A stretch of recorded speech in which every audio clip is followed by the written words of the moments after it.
ẹ̀kọ́ dára púpọ̀, ẹ̀kọ́ ló láyé táwa yìí sẹ́. Ẹ̀kọ́ dára púpọ̀, ẹ̀kọ́ ló láyé táwa yìí sẹ́. Ẹ̀kọ́ ló ń gbé ní dẹni gíga, ẹ̀kọ́ ló ń gbé ní dépò ọlá. Ẹ dákun yé ẹ̀yin òbí wa, lẹ́bàá lówó kẹjọ kẹtọ́ wa. Ẹ̀kọ́ ló ń gbé ní dẹni gíga, ẹ̀kọ́ ló ń gbé ní dépò ọlá. Ẹ dákun yé ẹ̀yin òbí wa, lẹ́bàá lówó kẹjọ kẹtọ́ wa. Ẹ dákun yé ẹ̀yin òbí wa, lẹ́bàá lówó kẹjọ kẹtọ́ wa.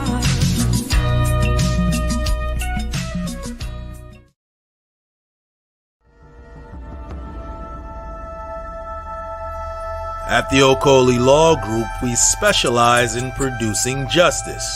If you or a loved one in the Atlanta metro area is facing serious criminal charges, then you need serious legal representation. The Okoli Law Group is here for you. The Okoli Law Group is here for us.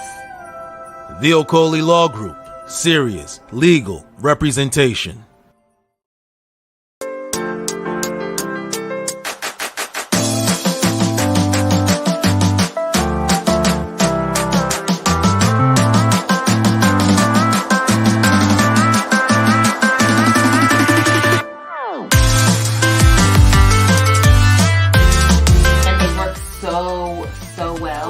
Really love this brand because first off, the products are quality. I have amazing hydration. You guys can see the shine. You guys can see the definition.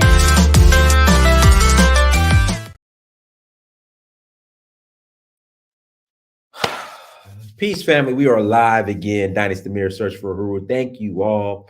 Thank you so much for joining us. Hold on. Let me get the mic. Right, there we go. Thank you all. Thank you so much for joining us. Before we get started, guys, make sure, shout out to my other country, Sierra Leone. I love Sierra Leone. I love Sierra Leone. So everyone, thank you so much for joining. Like, share, subscribe. Make sure you hit that like button. Again, please hit that like button. As you come to the chat room, I will greatly appreciate it. You know I love you guys. And allow me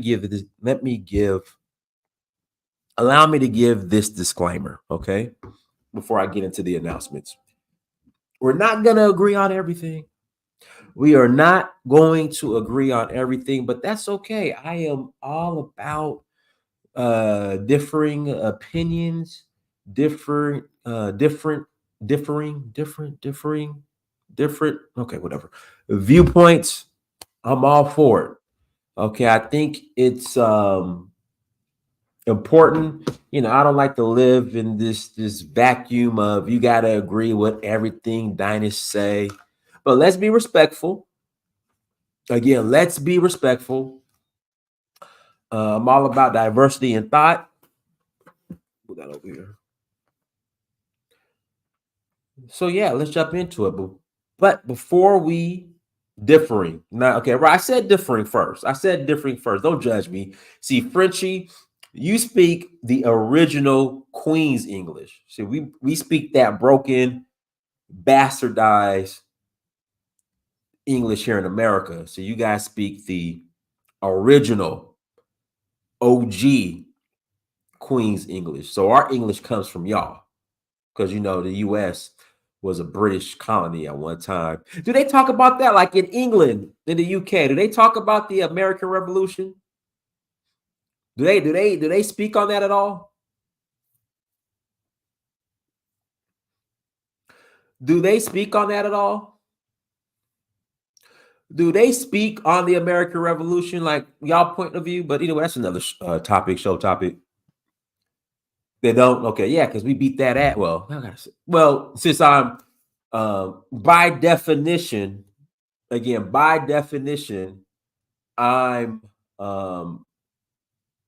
ADOS-FBA. By definition, okay?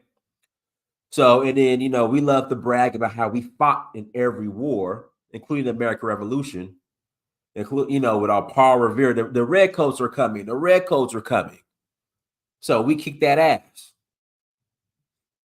We beat that ass and ran y'all out of America and back to Britain with that nasty ass British cuisine. What is British cuisine? That nasty British cuisine.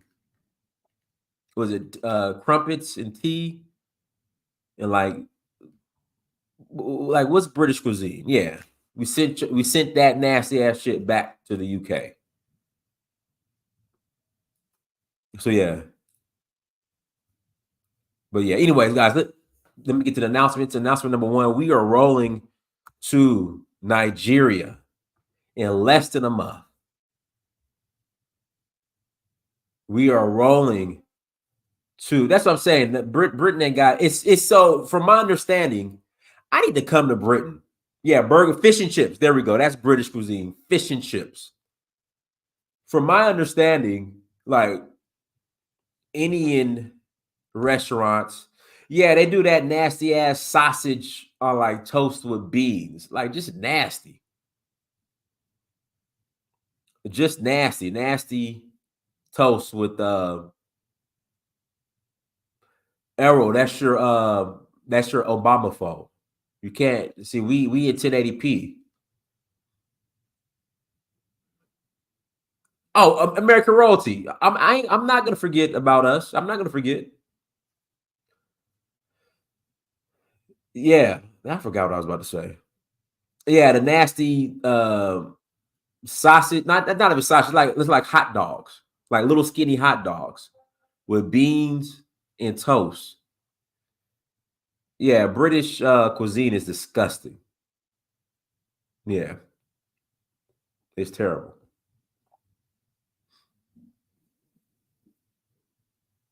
Meat pies come from Britain. Yeah, I don't know, but that's what I'm about to say. So, from my understanding, and I need to come to Britain. I need to come to Britain. I need to come check out Great Britain or UK, whatever it's called, London. I need to come to London. And from my understanding, like how we had in California, how we have Mexican restaurants on like every corner. In Britain, it's like Indian restaurants on every corner.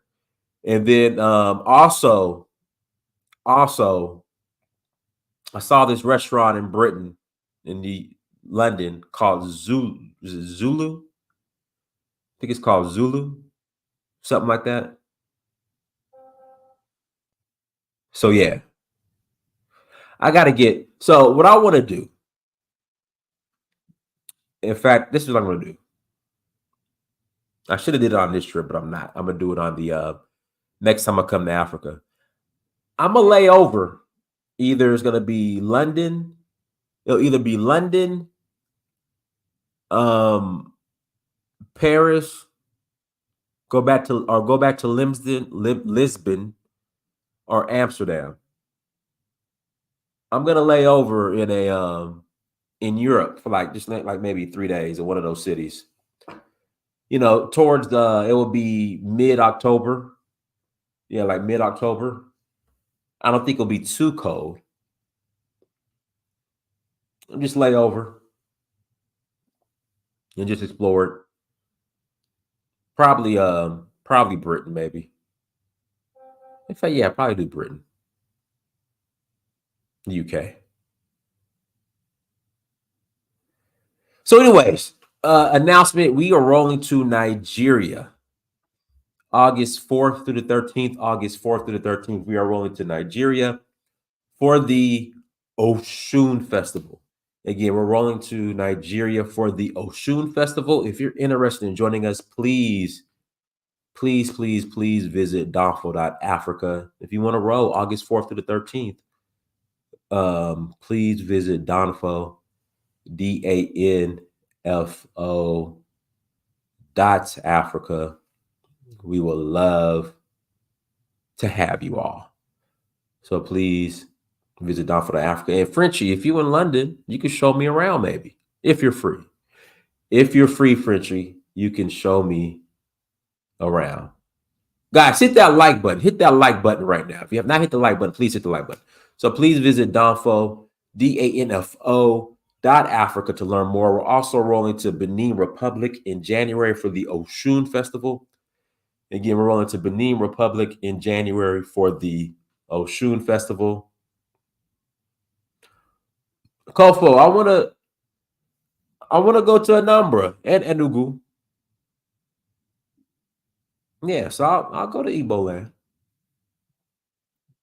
I'll go to Igbo land. So please visit donfo.africa to learn more.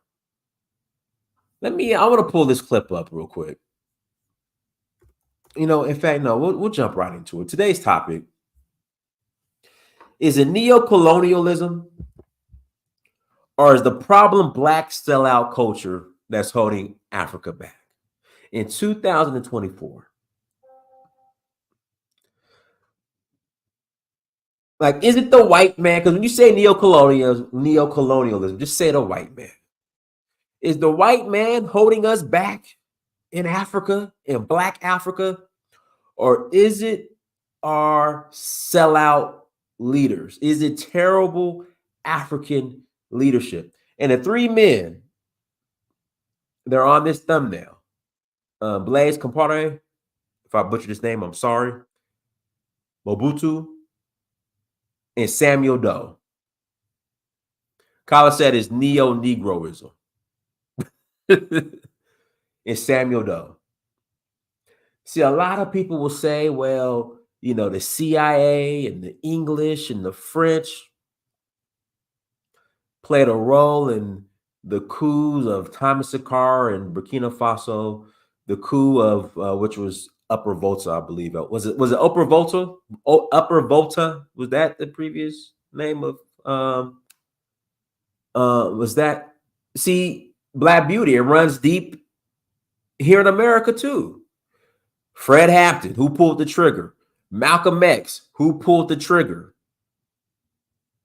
So we point the finger at colonialism, neo-colonialism, economic hitmen, the white man. Just say the white man. But it's us that we're always behind the trigger, or we're always pointing the gun. Like I said, Malcolm X. I just said his name, Fred Hampton. Then we get to Africa. Walter Rodney, I think his name is the guy who wrote how Europe undeveloped Africa. He was assassinated by somebody that looked like him. Then we go to Africa. Well, no, Huey Newton. Wasn't Huey Newton was shot by the police, right? But from understanding, he was high. Like, from understanding, Huey Newton developed a drug habit and he was geeked up and was just acting out. Am I right? That's what happened to Huey Newton, right? He was geeked up. Guys, hold on one second.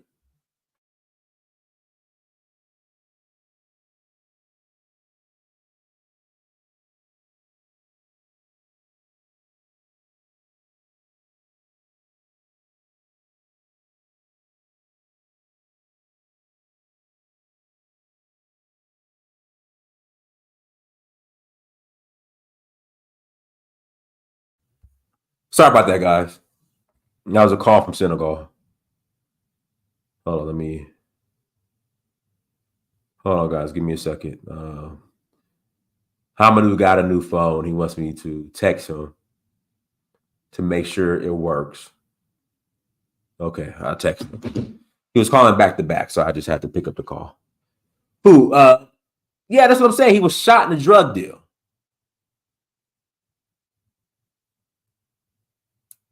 Nah, from my understanding, Huey P. Newton, towards the later end of his life, he got on that dope. He got on that dope. Yeah, he was on that dope. So I think it's a drug deal gone bad.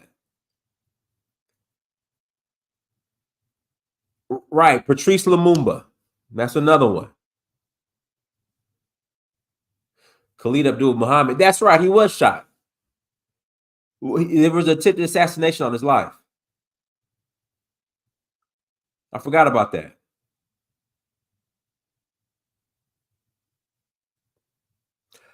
Martin Luther King Jr.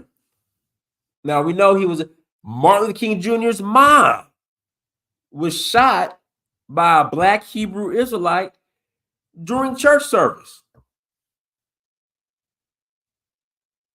Martin Luther King Jr. was stabbed by a Black woman. But then we know he was assassinated by the U.S. government. So we have a serious Black sellout problem that runs deep. But we want to point the finger at colonialism, neo-colonialism.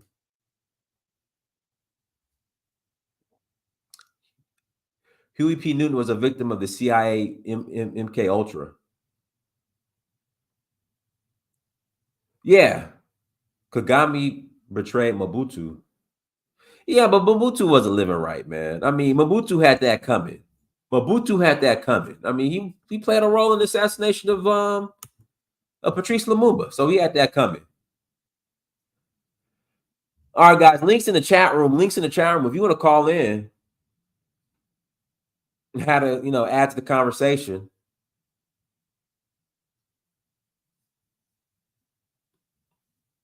Is neo-colonialism the problem, or is it a Black sellout culture? Link is in the chat room. If you want to call in and add to the conversation, please click on the link. If you want to call in and add to the conversation, please click on the link.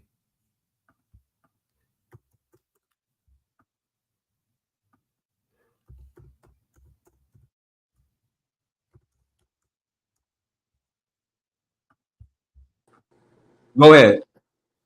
Hello, Dinos. Yes, sir. Hello, everybody there in the chat room and on the show. Yeah, today I said, Go ahead. yeah, I'm not gonna. Hello, Dinos. Yes, sir. Hey, you got to turn off the playback. Yeah, I already stopped it. Yeah, I said today I stop all my work so that I can participate in this. Yeah, thank you again. Yeah, Dinos, I know today it will be a nice show and a great one because I've got an opportunity to expose something. I'm the one. My wife is the one who wrote you that Paul Kagame is another sellout. He betrayed Mobutu and betrayed Fred Wigema. And well, Mobutu had it coming, though. I don't know. Yes. Mobutu was about as corrupt as they could be. Definitely. I will explain to you that what, of course, with Mobutu, I'm not saying that Mobutu wasn't a sellout or he wasn't, he didn't have, shortcomings or problems or, he didn't destroy or he wasn't corrupt. But I'm going to lay out facts because what most people knows about Mobutu, there is a lot of Western propaganda, and I'll explain why. Of course, Mobutu is the one who, he has a big part to do with what the Democratic Republic of Congo, the mess in which it found itself today. Mobutu has a lot of to do. But there is also some good things which he did. And I'll do that parallel with Kagame. Do you know, I'm sure all of you know that it's it's Western intelligence agency that installed Mobutu because they were afraid of Patrice Emery Lumumba. And let me inform you that I come from a Lumumbist family. My grandfather was among those Lumumbists who, they nearly overthrew the Western, puppet or government of Mobutu and the others. So I am pro Lumumba. I'm a Lumumbist. But now with history, because sometimes you need to find facts and what is not really facts. Mobutu later on, the Western were not capable of controlling him because Mobutu later on learned how to oppose, for example, the French against the Belgians and the American. And in that opposition, in that play, politics playing, he used to get his, what can I say? He used to get his way out or some interest of Congo. For example, I'll give you one of the examples. People don't know that during Mobutu, he refused to Western multinational to exploit some mines in Congo. Most of mines in Congo were actually under Congolese, like a Congolese government. for example, if you hear about Jeka Mine, the bigger mining company which is in Katanga, which used to exploit a lot of copper, cobalt since the 1940s. If you hear about Kilomoto in north of Congo, in the Ituri, or today we used to call also Congo, like Upper Congo. It used to be under the Congolese government. If you hear about Sominki, which is in Kivu, which used to exploit a lot of gold, a lot of other rare minerals like tungsten, But what they did, when they found that Mobutu is becoming difficult, that's when they sponsored the Kagame and the Museveni clique, or the clan, because this clan had its other plan of overthrowing or taking power in Rwanda and then install. This is what most people don't know.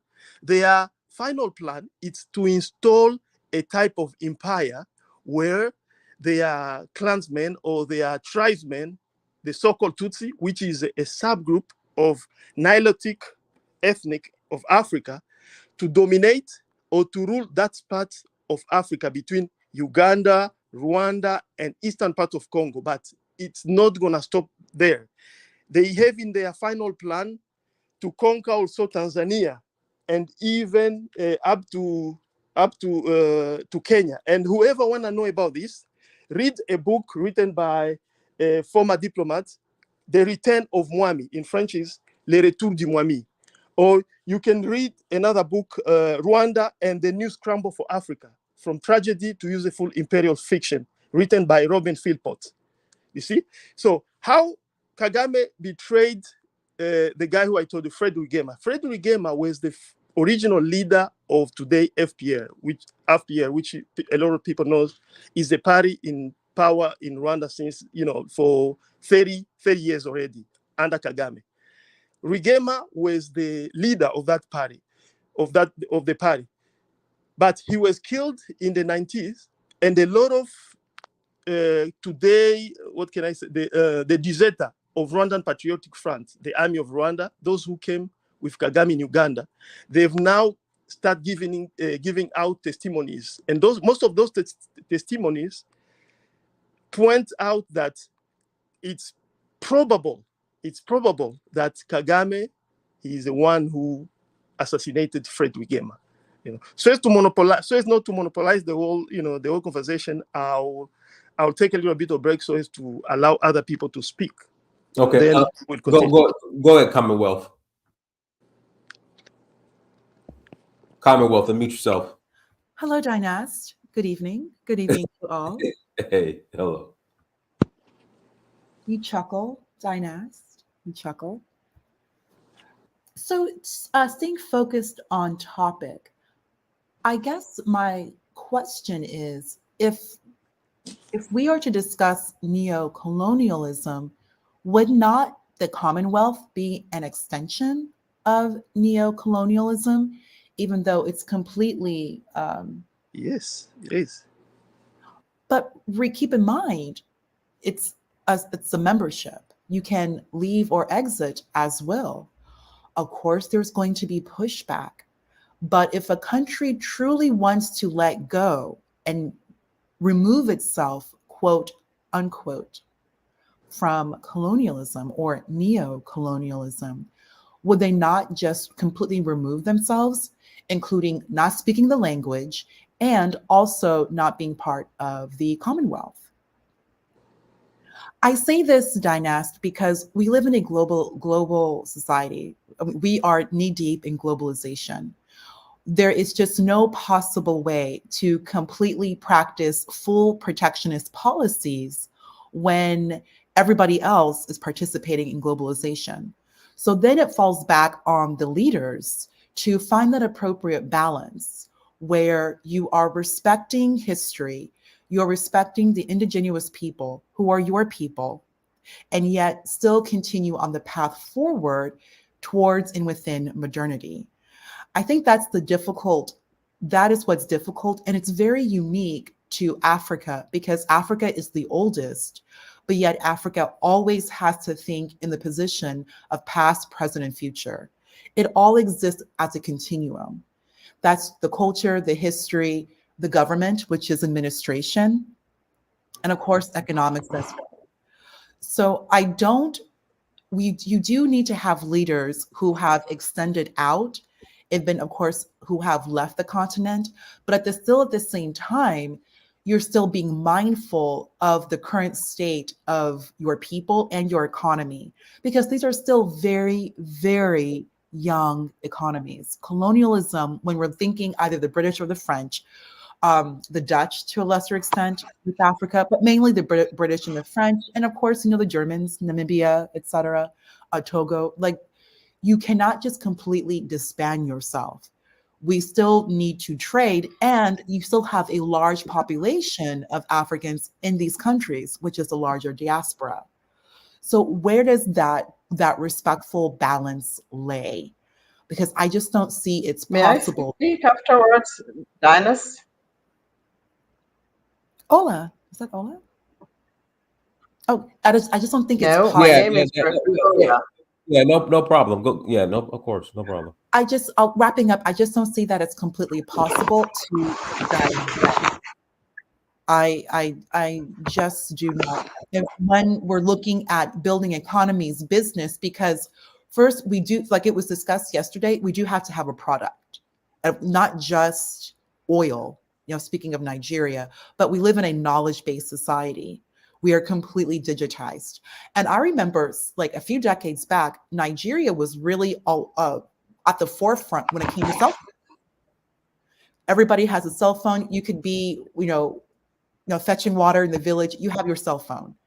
I remember hearing that there was an election where people were voting, not like it was completely digitized. People also using their cell phones to cast their vote.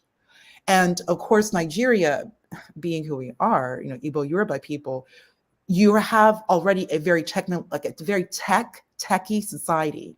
You have so many people in the diaspora who are STEM majors or in STEM work. Plus the fact that many of us, we have that solid liberal arts background. Dinas, I have a liberal arts degree, and yet I do cybersecurity. Only an Igbo person does that. Like, who does that? Like, we do that because we handle both sides, and we handle both sides well. We can apply the same to Nigeria, where we are not only you're divided, man. You're leaving the question, bro. What are you talking about? What am I talking about? What is going on, man? Okay. Okay. Hold on. One mic. Commonwealth, you got. What I'm saying is that we are now post-colonial, and post-colonial includes that we have to be global, and global society includes a digitized society, knowledge-based society, and economy, and we have that ability to proceed forward. You don't have to let go. I don't see it as like the Commonwealth is colonial, but we still need to be able to participate in this globalized economy. So that's what I'm getting at. And I don't blame, it's their African leadership could do better, but I'm not here to just start going after or wanting to divest from the current neo-colonial climate. All right, let me pass it. Go ahead, Rukoya. Greetings to everyone. I'm glad I got on. It's like you're rubbing your mic. Oh, am I? Yeah, it's like you're rubbing your phone, you're rubbing your mic. Yeah. I don't know about that. Is it better now? Yeah. Okay, go ahead.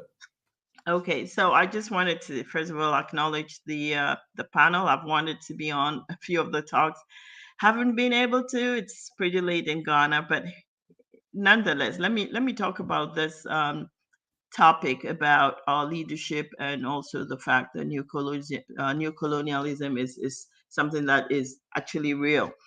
I always say to many Africans, and there's so many diverse views about where exactly the problem is, but I've had 2 years of being back in Ghana after being in the US for close to 35 years, and coming with that perspective of someone who lived so much, much more in the West than I did in my own country, and starting a business that actually is thriving. I've learned some things. Some of them have humbled me, but some I have understood what the problem really is. Okay, when we talk about corruption in Africa, I'm not saying that the leaders are not corrupt. Actually, I've always said the leaders come from the people. And since everybody who has some residence in this country or in this our countries has either gone through a certain education system or has family that has it, then by default we can all call ourselves corrupt people because these leaders are not coming out of anything. But what I have understood is the systems that are being run by the machinery of people, the system itself is a corrupt system. So unless Africans are willing to do something that China did to sort of galvanize itself out of a system of exploitation, then we're just talking. And it's interesting. The lady that spoke before talked about a global economy and all that.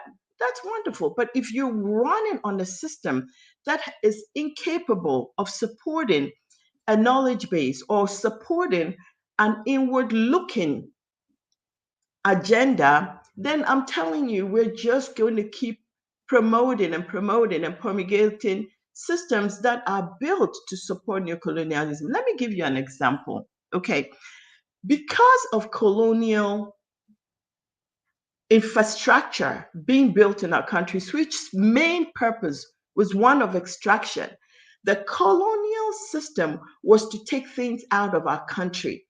And so they built things that allowed and facilitated and promoted a movement out of African countries or colonies for that matter, whether they're in South America or in Asia. When you build a system that is for extraction, you create an education system that supports that. You're talking about judicial systems that protect that, and you're talking about social systems that encourage people to go out. And so, even if you're not by default marketed outside as a place to go, you've already created a system to move people out. That's why we have more brainy Africans able to leave African countries when they are smart and are needed in our countries to develop, because the system is to pull the good things out. So let me go back to my example, where when you look at development in every part of the world, there are certain systems or there are certain locations that are default locations where people are attracted. It could be excess agriculture. If you look at a place like London, how it became the metropolis it is, you see that when people move away from being basically agrarian societies initially, and they start going into the proto-industrial area, you have certain locations where there's excess of food, excess of resources, so people move there. And when people move there, what you're doing is ideas are being exchanged. You get people from different parts of the region coming in, exchanging and all that. And those places by default create the centrifugal and centripetal forces to bring people together. And they become the places where cities and towns grow. But what was happening in Africa was that what was going to drive the development was the availability of mining resources that Europe wanted. So artificial centers, which were not naturally places that people would converge and exchange ideas and become the center point for expanded development, these places became the places that money, infrastructure, building went into. So you take a place like Accra, which I'm in right now. Accra as a center was only close to the port, was only close to the sea, to allow for easy movement of our gold and things coming from the hinterland to move out into Europe. So a place like Accra gets development, gets the money, but realistically, the places that probably should have become centers of development could have been places up in the north, in Tamale or something like that, where the north was meeting the south. So goods were coming from the forest and being like a place like Kano, which should probably have been a better place for the establishment of a major city. So there are more examples about this that I can share with you from the point of view of just human development and the forces that lead to expansions in certain places. And we missed those opportunities in Africa.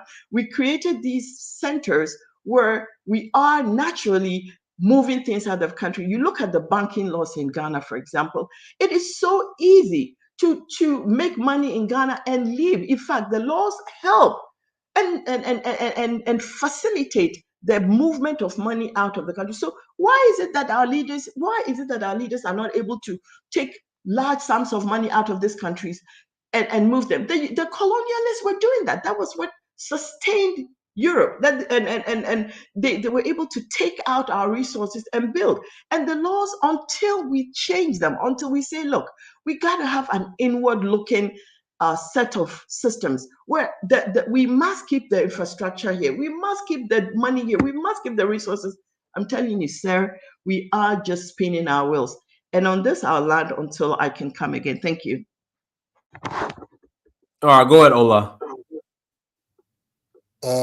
Thank you, Dad. You see, it's easy. The Africans that founded independence were not speaking too many grammar like this. They all just this, that, and this. Three things: freedom, self-development, and stability.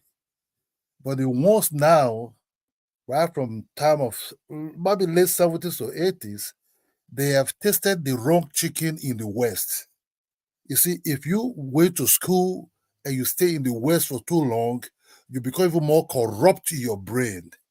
You understand me? So the leaders we see in Africa, both some of them might be footballers, some of them went there to hustle, some of them might be something else through their dad, elites. They came back to Africa, and they become kind of sellout. They're very corrupt. They want to be like the king of kings. The kings that participated in those slave trade, they're not different from these ones that are ruling us now. What would be trick with? Koyank, umbrella, colorful things. The ones you see now want to be king or king, right from late 70s to what you see at this present day. These are leaders who are not really interested in their territory. They cannot even build an hospital in their street or in their villages. All what they want to have is to buy a house in somewhere in London, Paris. Their homeland is Europe, not in Africa. So for us to actually have a real leader that will create all these things or make Africa far more better, they have to be homegrown, not the ones that smell Western world. You understand me? So you have to start. I use Nigeria as an example. Them are Wolowo, Naharo, and Azikiwe. Okay, there's a little bit story in United States, but the idea is the storytelling of their elders, of their people, how they want to develop the streets of their villages, create schools for what they saw, for what they went to study somewhere United States in England. But they didn't stay there.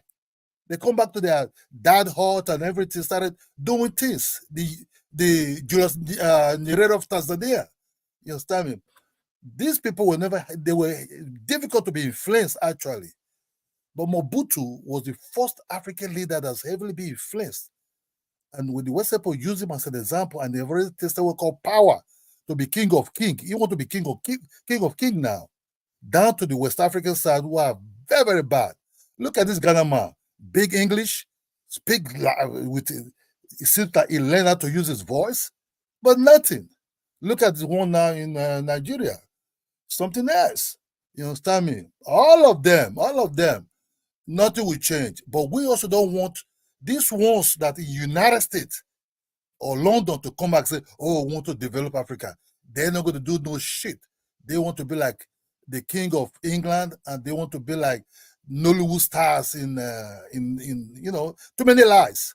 So that's where I end, my brother. All of them, they all sell out. Nothing to offer. It's just jack shit. No, let me read this super chat from a Foster. Thank you. Africans are good when it comes to grammar, but yet the most divided and self-hating people who can never unite, even if it's to empower and or to save themselves. All right, Festus, go ahead. Unmute yourself. Festus. All right, Blue Monkey. Go ahead, Blue Monkey. Unmute yourself. Blue Monkey. Okay. Hi, I'm here. Go ahead. Go ahead. Yeah, so I was going to say, I generally agree with what everyone's saying. However, I think Africa suffers from a bigger problem. First of all, I don't think we have enough people that only care about the country in power, right? Like most of these countries just have people that only care about themselves and their family. So until we have a revolution of people that only care about the country and not just themselves, then I think that's when things will change.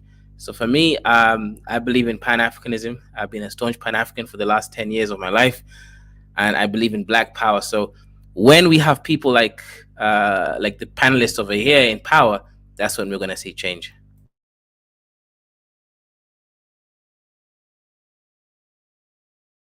Okay, go ahead, Elvis. All right, Don, can you get me? You're real muffled. Are you getting me? No, you're real muffled. I'm still muffled. Yes. Okay, It I'll sounds get like off. then it sounds like it's a fan or AC in the back that's blowing, a wall unit that's blowing. All right, go ahead, Shah. Okay, thank you, Dinus. Greetings, everyone. And this is a very important subject matter. The sister that spoke a little early, I want to jump on that bandwagon and piggyback off of what she said. I want to add to that the IMF and what it does to keep Africa under this sort of siege, and it ends up imposing austerities on the people, like what happened in Kenya. And those young people in Kenya were not having it. They were not paying those taxes because of the the structuring of the IMF. That they put those requirements on the country. The other thing too is I see it in twofold. It's not only the complicitness of the African leaders themselves that have gotten used to this greed and nepotism and cronyism, but it's also the pressure on from the Western world that wants what it wants, how it wants it. So it's the first stage was extracting stuff from the earth, and now this next phase is going to be about appropriating land, taking land. In fact, I saw some information, if it's true, a documentary on these people investing in land in Zambia, for example. The United Arab Emirates has allegedly bought a bunch of land that Blackwater, yes, Eric Prince, the white boy that got on, was interviewed and said that Africa needs to be, if the African leaders are so corrupt and can't manage their country, it needs to be taken over again. He made some type of a interview to that effect. He was saying that. So they've actually changed the name from Blackwater to something else. But his company is allegedly being hired by the United Arab Emirates to protect their assets in Zambia and other places. And it appears that not only is Zambia, but other corporations are buying up land, ancestral land in Africa, in parts of Africa. In fact, I remember some years ago, my teacher telling me that from the Congo, I went to the Congo with him in '86 as a young kid there studying dance and music. My teacher said that everybody was upset with the president because he was selling the best farmland to China. So this is the next phase of taking Africa, right? And so these leaders that are in power, that are propped up by the Western world, it looks like a way that this can change is through the youth, that the youth is going to take over. And I hope that they join the AES, the Sahel Alliance.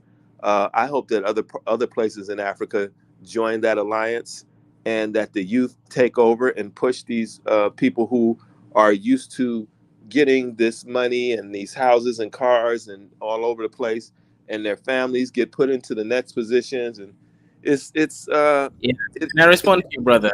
I want to cook you a little bit. You're saying too much nonsense. Okay. All right. Well, go No, ahead. some of the stuff nonsense? is right. He's right on some of the stuff. Yeah. So what's No, nonsense? he's not. Okay. All of it is What's nonsense, right? Look, I'm a respond Kenyan. to it.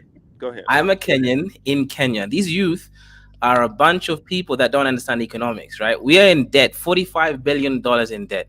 Without these finance bill passing, it means that we have to take another loan for the so-called IMF. So what's the point of fighting a tax bill that's supposed to why can the leader reduce their salary, their expensive it's not expenditure? relevant.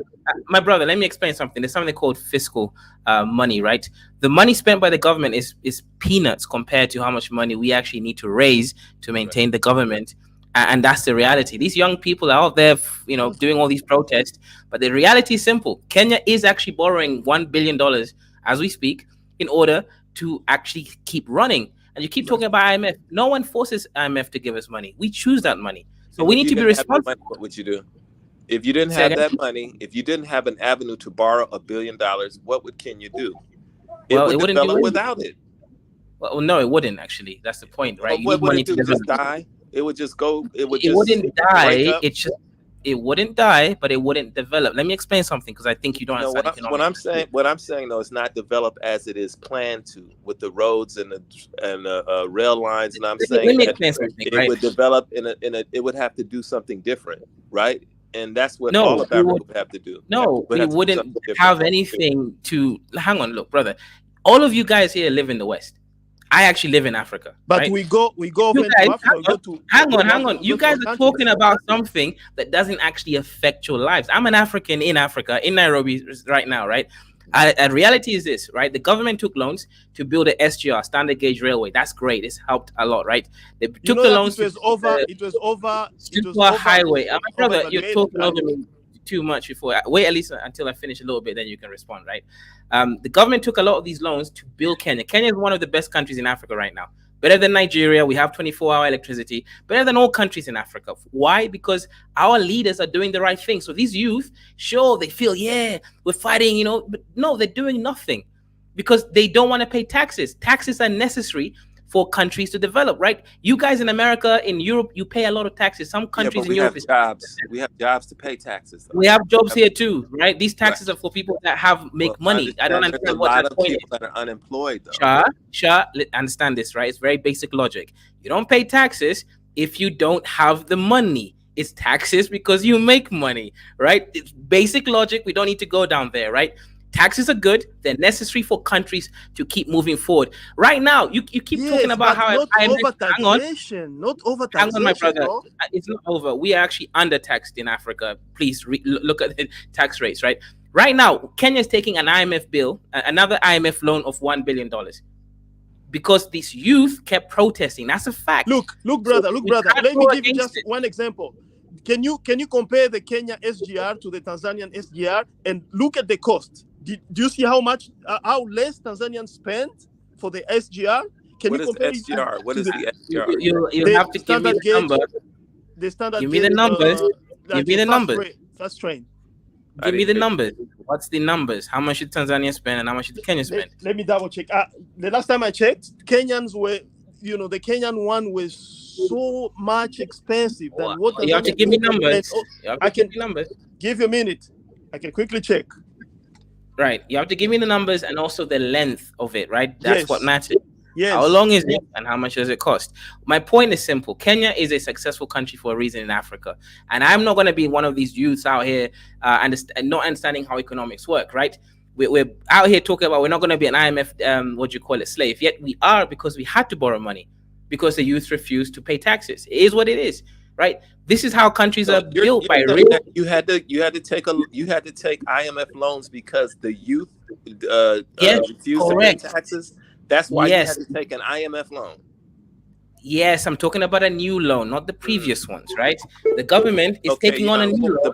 Let's talk about the previous ones. Why did you have to take an IMF loan? Why? For development, for us to pay for these services. Look, I don't think you understand something, right? Listen, hang on, my brother, you don't understand things, right? The African currencies. Can I say something really? Give me 2 minutes.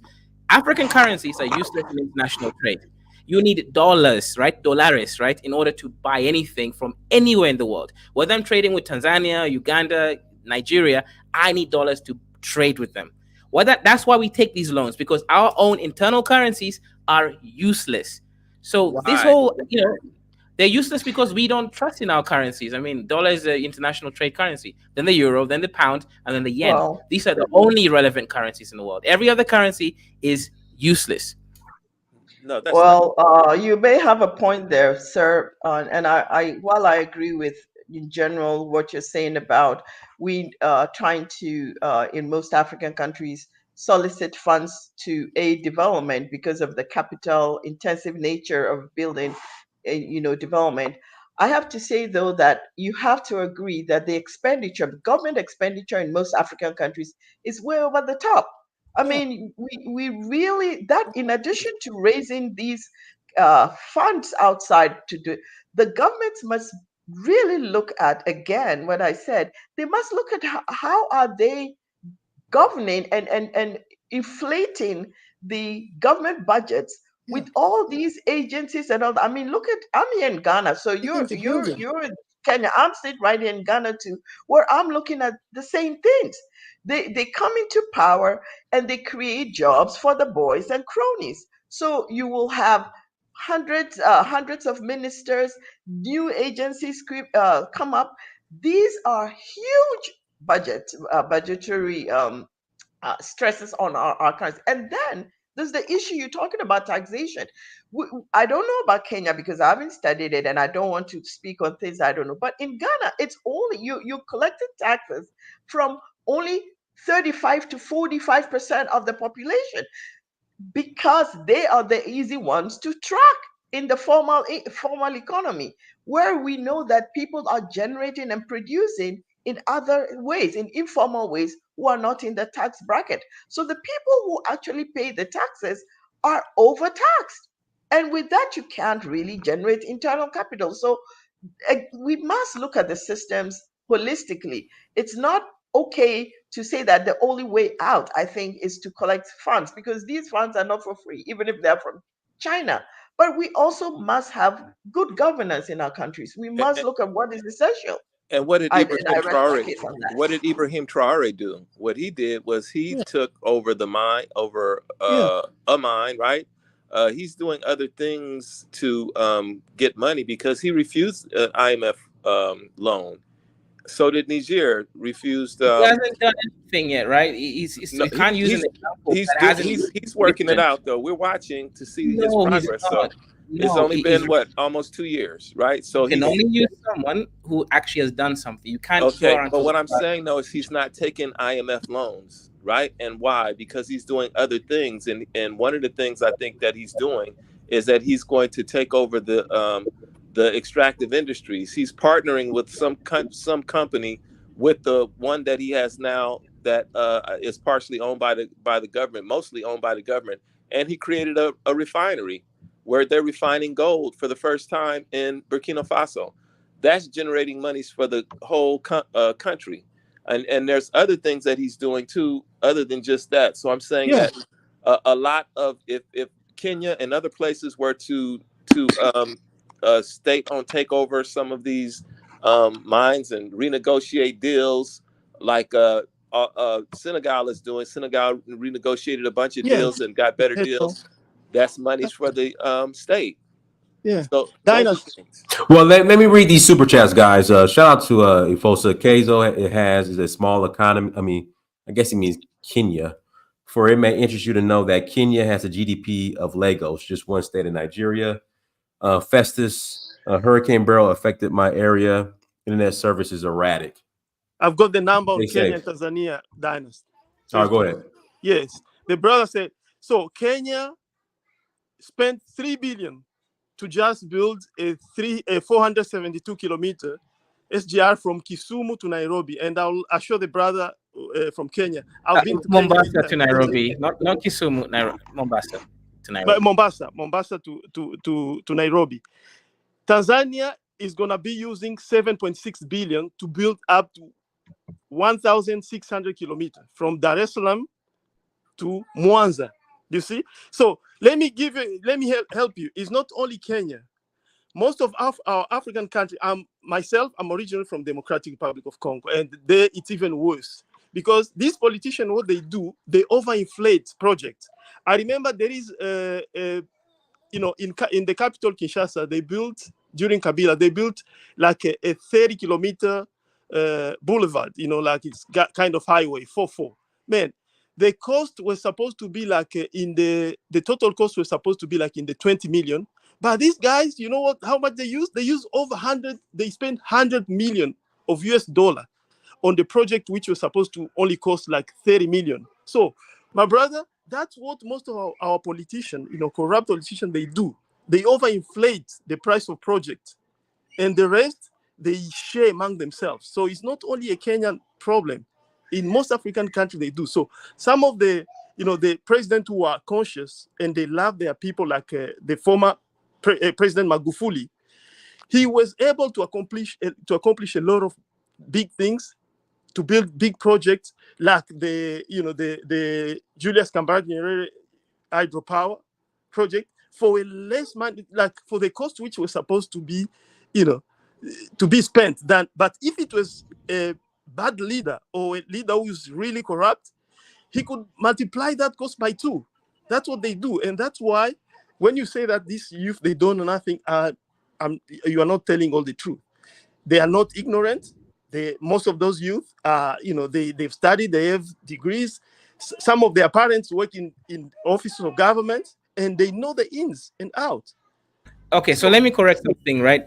When China gives you a Hey, loan, guys, let me do this. There's people that are waiting. Let them speak, and then we could fall back or go back to you, Blue Monkey. Usual business. Go ahead. Yeah, I was just gonna say what I think was Blue Monkey was saying. Like, for me, like I said, I got 2 African passports as it is, and I got a Ugandan one, and I have a Ghanaian passport currently, right? So I do know the situation between both countries, not in depth enough necessarily. I spend majority of my time in Uganda, right? So I can speak for that mostly. But when it comes to these loans that these countries are giving out, like you trading that with whatever the project that they're building, they're doing it for raw materials. I hope y'all understand that, right? So like China may say, cool, we will build you a road, but you have to quote unquote let us have access to your deep sea ports for 5 years, and you don't tax none of my goods, right? So I don't think people really understand how economics really work and how countries understand economics, because I think people understand it on a small scale. I don't think people really understand how it's working when you're talking about to the big leagues, when you're talking about countries and you're talking about billions of dollars necessary that's being straight between your hands. Like one of the other guys said, it is correct. A project may only take $35 million. So I think they got a road that they was building. I think a super highway in Uganda, and I think they were building that road. I think they say it's going to be $100 million. No, it was $300 million to build that road. I know for a fact I did construction once upon a time, right? I did a little bit of everything. I know for a fact it didn't cost no $300 million to build that road. They overdid the price necessarily, because I don't know if what's the president what's the president of Uganda, Museveni. Yeah, Museveni. Say it again. Museveni. Yeah, Museveni. Like I said, Museveni, right? Yeah. Like I don't know what he did with the money, but hey, the money, like he said, the snakes got the money. That's what he said. That's what he told the people. The snakes got the money. Now, whoever the snakes is, yeah, I guess we're gonna do African juju on that one, but you really can't stop that unless you're gonna really start putting foots in people's asses necessarily. No offense, but that's the only way you're gonna really stop people from doing that necessarily, and actually have people who actually understand the financial situation and how to explain that to the average Joe. Because the average Joe doesn't understand what's going on. They won't be able to say that's a lie, that's a lie, that's a lie. It's kind of like somebody telling you a half-baked story. Unless you know the whole story, you was dead, then they can just mislead you in any way they want to. So does the IMF take Well, let me pass it. Let me just get through everybody first so we can ask questions. Go ahead, Jay. Yeah, I don't think the youth in Africa, and I think you guys were focusing on Kenya there for a bit. I don't think they have a problem with taxation per se. I think that when they look at the revenue being collected and the services and the infrastructure that's being provided, they just don't see a comparative. They just don't see an equal comparison. I think that's the issue. And it's undeniable that, in Africa, we have a problem with corruption. That's undeniable. So perhaps the rage may be somewhat a little bit misplaced. Maybe they might be a bit over the top and out of control, but you can't deny that they have a reason to be angry. I have 24 hours electricity in Kenya. Everything is great. These youths are useless. Well, I think No, everything is not great you're in not Kenya, being bro. objective with No, that no, statement. don't say Again, I'm that. not saying that they've been perfect. You know, we don't want destruction of property. We don't want destruction of life. But at least, you know, we're having engagement of the youth in the discussion of how the country should be governed. It's not going to be perfect. If you look at the other side, what's the other side? Look at how the government's operated for the last 60 years since independence. So if the youth has made a few missteps in the past couple of weeks with their rage, I think it pales in comparison with the missteps that the government has made with the way they've governed the country. Again, you know, there might be some imperfections here with what, you know, how they go about it. But I think it's undeniable that the government has misplaced funds. My only issue here, and this might be a little bit out of the left field, is that just listening to the Twitter spaces and the X spaces, it seems as though a lot of these guys, particularly the youth, have, when you hear them talk, it's almost as though they see themselves in a Karl Marx kind of poem or story. Seems like they've consumed a lot of Marxist ideology. And, you know, just the last thing I'll say is that, you know, as Africans, I think ideally it would be great if we pick and choose the parts of the systems of government of the West and the East that work, as opposed to trying to emulate everything that we read and see. That's all I'll say. Go ahead, Jagoon. Thank you. Good day to everybody on the panel. I've just jumped in, so I am kind of listening. Having said that, in answer to the question that you posed, I think realistically the answer is yes. That you know, holding Africa back. Yes. Hey, you went out for a second, Jagoon. Like you're already. Yeah, you're good now. Just repeat what you said. Yeah, I was just saying that is neo-colonialism and sellout culture holding Africa back? Yes, it is. You know, when I look across the African continent and I look for leaders and leadership, those who are trying to get things on the right path. You know, what I see in Mali, Burkina Faso, and Niger, I'm almost getting to the point that are these the only three leaders that we have in the whole of Africa? Because you see, with Tinubu again being re-elected as the head of ECOWAS, I mean, he's already done an extremely poor job already. And I think they've done that in order for him to clear up his mess. The way it seems to me is that countries like Nigeria, Ghana, the Anglophone countries, if you like, should actually have made West Africa, Francophone countries, out of their mire. But they have come nowhere near doing that. They have come nowhere near doing that even for themselves. So when you look critically at what the whole of Africa is doing in terms of its leadership, I can't see a one. I really, really cannot. If someone can help me to really, really put, because, you know, I don't think there's one African leader that that person's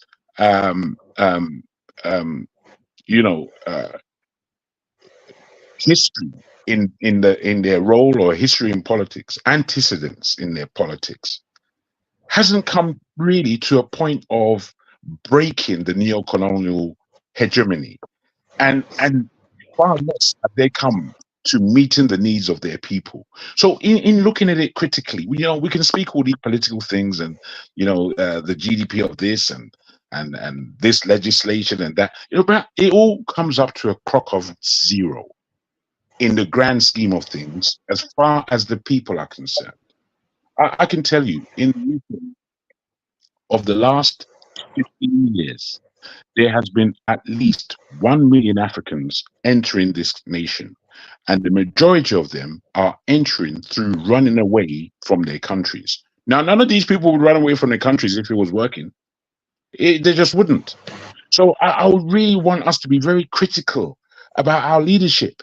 Our leadership is completely neo-colonialist. All of them. They are in pockets and in the hands of the Europeans or the Americans, the Western hegemony. So I am very critical of the status quo of Africa as a whole. I'll leave it there. I'd like to say something.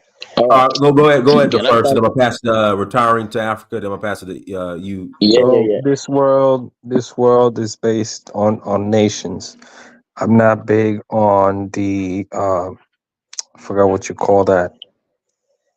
Anyways, if Africa is to succeed, it needs to focus on nationhood, whether it be Nigeria, Kenya, whichever country. South Africa is not doing well now, but whichever country has the best possibility of becoming a first world or near first world or whatever developed nation and really getting there and becoming that. That's what they need to focus on. They just need to focus on one. And then once you have that one established, stable, functioning, doesn't necessarily have to be perfect and the best, but at least an example that the rest of Africa can follow, then you can go forward with the rest of Africa. But you cannot this world cannot function on ideas based on pan-Africanism, just taking a whole bunch of people from different parts of Africa with different languages, cultures, and history and just try to make them all one. That will cause nothing but confusion, infinite confusion, disorganization. You can never bring it will just be completely disorganized. You can never organize that many different kinds of people with different understandings and values. Two people that don't did, right? like two people. All right. Hold on, I'm almost done. Pardon me. Like two people that two people that cannot agree, cannot walk together. And you don't have to force them to be together. You can be this nation over here and you could be that nation over there, but it has to be based on nationhood. Even the European at one point in time they were tribes, like all humans are tribal, but eventually they became nations. The French don't consider themselves equal to the Spanish nor the British, etc., etc. The same thing for Asia and other parts of the world. And that's about it. All right. Can I Go come ahead, in shortly? Yeah, go ahead. I'm gonna pass it retire. Carl, I would All like. right. All right. Let me speak quickly. All right. Right now, from what I've observed in Africa, Africans we always like to take the blame sometimes. Like for my country, I wouldn't speak for other African countries. For Liberia, people have started to say everything that happened, we should not blame the West, we should not do this. I know most of the time we can contribute to our own problems, but to be honest, Africa is still being under the West. True freedom is not given to you. True freedom is taken. So when you take it, it means that you have power.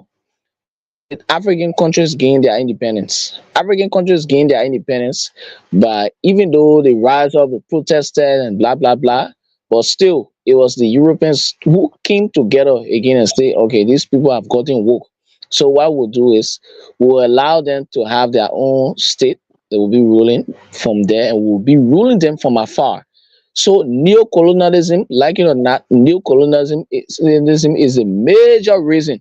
You see, I for would my like to country say one thing Liberia, after.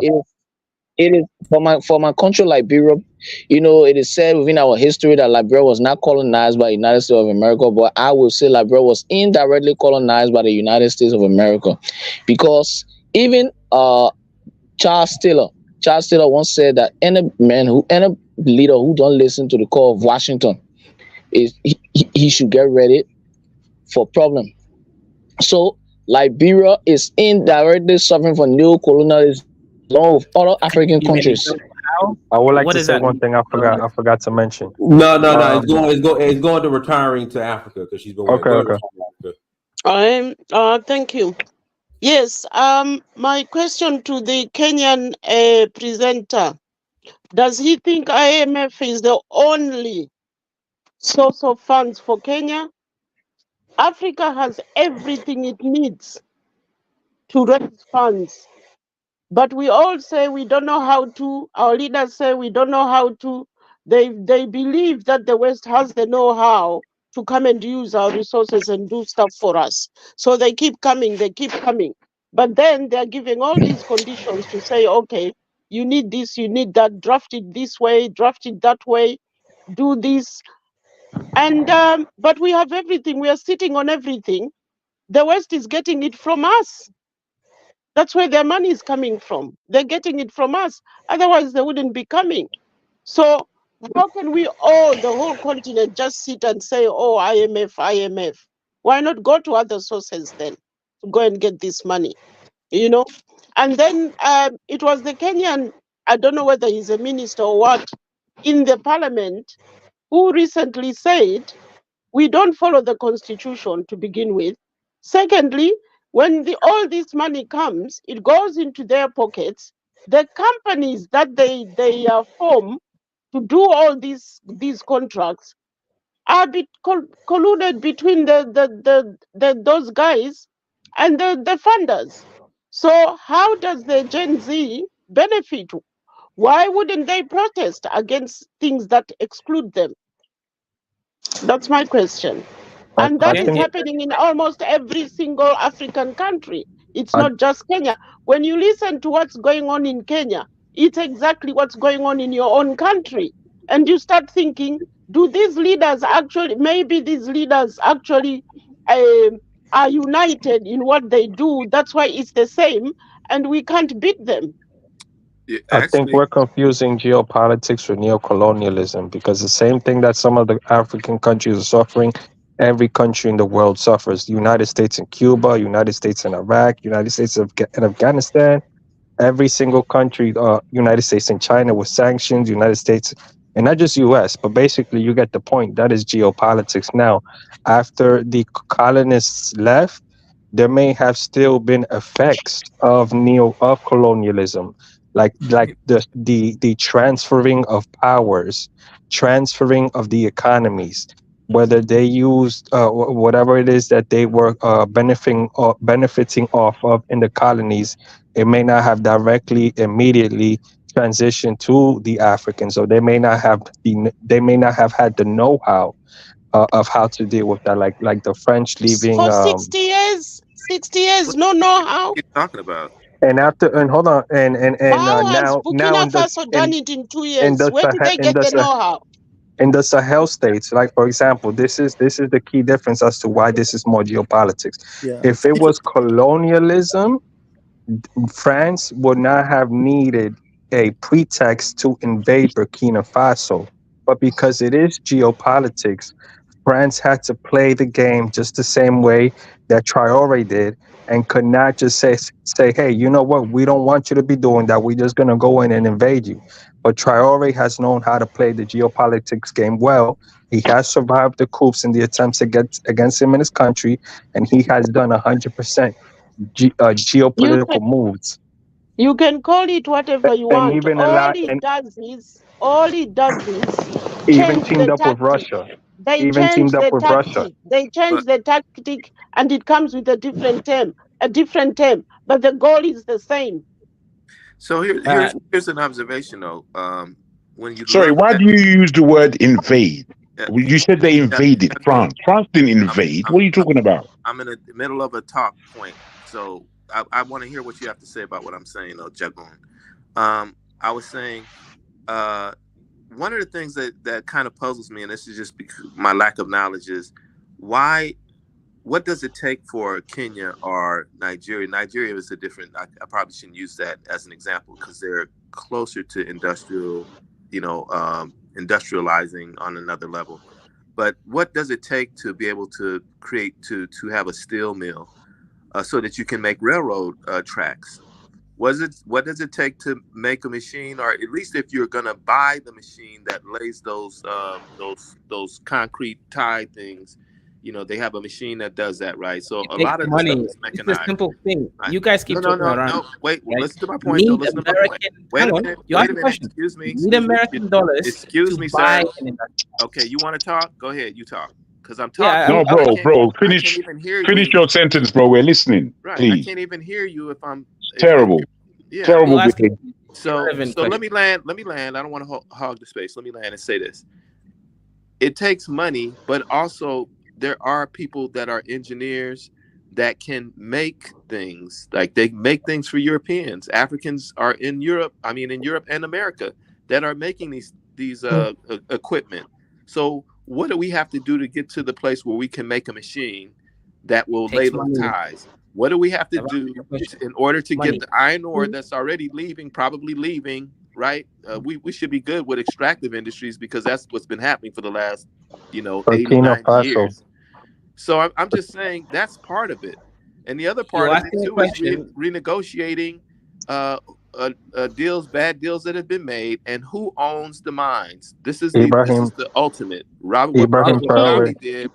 One What second. Robert Let me respond. Mugabe did was he took the land back. And you know Yeah, what let happened me to respond to this. Zimbabwe Right. once he took Ibrahim the land Traore did back? Have some doing that now, patience, Burkina guys. Once he Faso with took the the gold land mines. back, you know You what guys happened don't seem to after that, understand right? what economics So is. You I'm cannot saying industrialize that might be the thing that without we money. need to do is take back some shit, renegotiate some stuff. Ibrahim Traore in Burkina Faso with the gold mines. That's what. Hey, Sean, are you done? I'm just tired of people interrupting you. Are you done? Yeah, I mean, golly. Yeah, I'm done. You sure? Okay. Hey, Jay, have you spoken yet? Yes, sir. Yes, sir. I did. But Can I help? let me just piggyback real quick on Shah's point. Unless Blue Monkey, you wanted to respond directly to that? Kali, I would like to respond and clarify some of the stuff Okay. he doesn't I just understand. have a one micro point, and then I'll pass the mic. Just Shah, I think you raised a real good point on issues of like manufacturing, right? I think that should be a component, and apart from just bickering and throwing shit back and forth, guys, we should, I guess we're trying to come up with solutions. So, just in terms of like how the African countries negotiate these deals, as opposed to it only just being about money, one of the terms should probably be, exchange of education and information. So if you're brokering a deal with the Chinese or the Russians or the Germans, part of that deal should probably be exchange of knowledge on how to implement or create said technologies. How do we It's all create about a plan? money, my guy. Money. No, I mean, it should not be. That's what I'm saying. Moving forward. So So instead of how are you gonna buy materials? How you build a factory without money? well, Our currency. Everything's about money. no, I'm Yeah. talking about exchange of technology That's and not know-how. relevant That's yet. something that Hang on. knowledge. That is not relevant yet. What needs to be built is a factory that you can actually Of build. course, that's part of it too. How do you build a That's part factory? of it. How do you create? Money. Calm down. Money. Oh, what's wrong with these Why people? are you interrupting? Please, Dude, we're listening. dude, I'm just trying to propose a solution here. That's it. And I like you that. can critique. That's fine. Start to build a factory is basic economics. But that's Yeah. part of it too. Instead of okay, so let's say you're brokering a deal with an engineering company somewhere in Asia on building a bridge somewhere in rural Africa, right? Part of the deal, we could say, okay, and not only are you going to employ African engineers on the ground, but you're also going to teach them how do we create the equipment, how do we create the infrastructure, how do you have project managers that can manage a project, how do you have managers that can manage the project from a financial perspective that's sound, and how do you create transparency?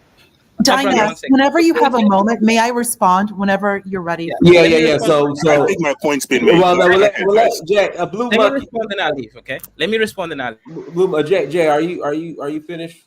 Yes, sir. Yes, sir. I'm Thank gonna you. pass it back to Commonwealth. Then I'm gonna pass it to Kali would Commonwealth. like to respond with Well, hold on. I'm gonna pass it back concrete to example as well. Commonwealth. No. I'm gonna pass it to Commonwealth. I'm gonna pass it to Colin. Go ahead, Commonwealth.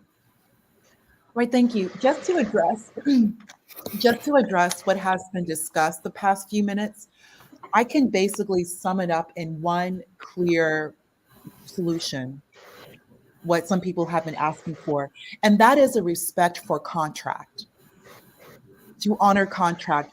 Many of us who are Christian, Muslim, we understand that it comes from covenant, the irrevocable covenant.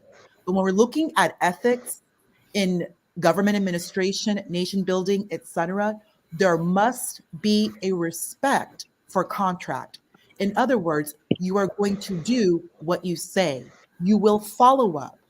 This is how these other countries have been able to succeed. The only reason why there is even government is namely for three items: currency, defense, and the administrator and enforcer of contract. Once Africa gets hold of its courts and lets itself be the arbiter, the final standing to enforce contract, everything everyone is discussing will be able to move into fruition.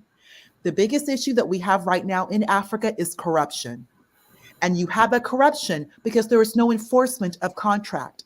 You have to be honorable. You have to practice ethics. You have to have that appropriate mindset. In religion, we have morality. When we speak with each other, how we interact with a human being, we have morality and natural law. But when we're looking at society, when we're looking at governments, when we look at government, there is ethics. And you cannot have ethics without enforcing contract and knowing within yourself as an individual, be it a person or a corporation, you have to enforce and follow through and honor your contracts. China, thank you. I shall yield. Which Go ahead, countries Carla. and cultures? Go Yeah. ahead, Carla. Go ahead, Carla. Okay. Like what I want to say about this topic, which is very timely. I talked to Dynasty this afternoon, and he knew I couldn't wait to get on here and talk about this. If you look at the way the Africa is structured right now, let's take Liberia as a case study, right? The first major investment in Black Africa was the Bong mines of Liberia. The Bong mine, iron ore mine, and the Capelli Mountain was Liberia. That was the largest investment in Black Africa, okay? And then the goal was back then in 1960 when the Bong mines opened up was over the next generation was going to build the steel mills and stuff like this. What's disheartening is the fact that post-colonial Africa, right? You had to do what you wanted to do. The world was basically looking for raw materials, everything. That's what Africa played a role, right? Same thing with Asia and Latin America.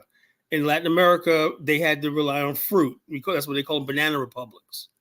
But now the Latin American countries have developed to a point where they're like second world countries, manufacturing as partners of outsourced jobs from America, like factories, precision parts, whatever like this. It's 2024, right? And the economy that birthed modern Africa, right? Which everybody understood that was all that the world was going to invest in, right? It's still being implemented. For example, Liberia was celebrating Sim Darby, which is a ripoff. My brother, Great African, said his dream is to put Sim Darby out of business with the palm oil. I said, you think you do that? He said, look. And I went to Liberia and I saw his farming operation. I said, okay, we have modern equipment and everything, but who's going to invest in the new machinery that we need on his farm and stuff like that to compete with Sim Darby? Also, the Chinese are also taking over the old Bong mines railroad, and everybody's celebrating. Dude, you're going back in history, you know. And so Ellen Johnson Sirleaf was like, yeah, we got the and I said to myself, that's when I saw years ago, 10 years ago, that there's something wrong. I said, why are you celebrating the reopening of Bong mines? You should be at the point of industrialization right now.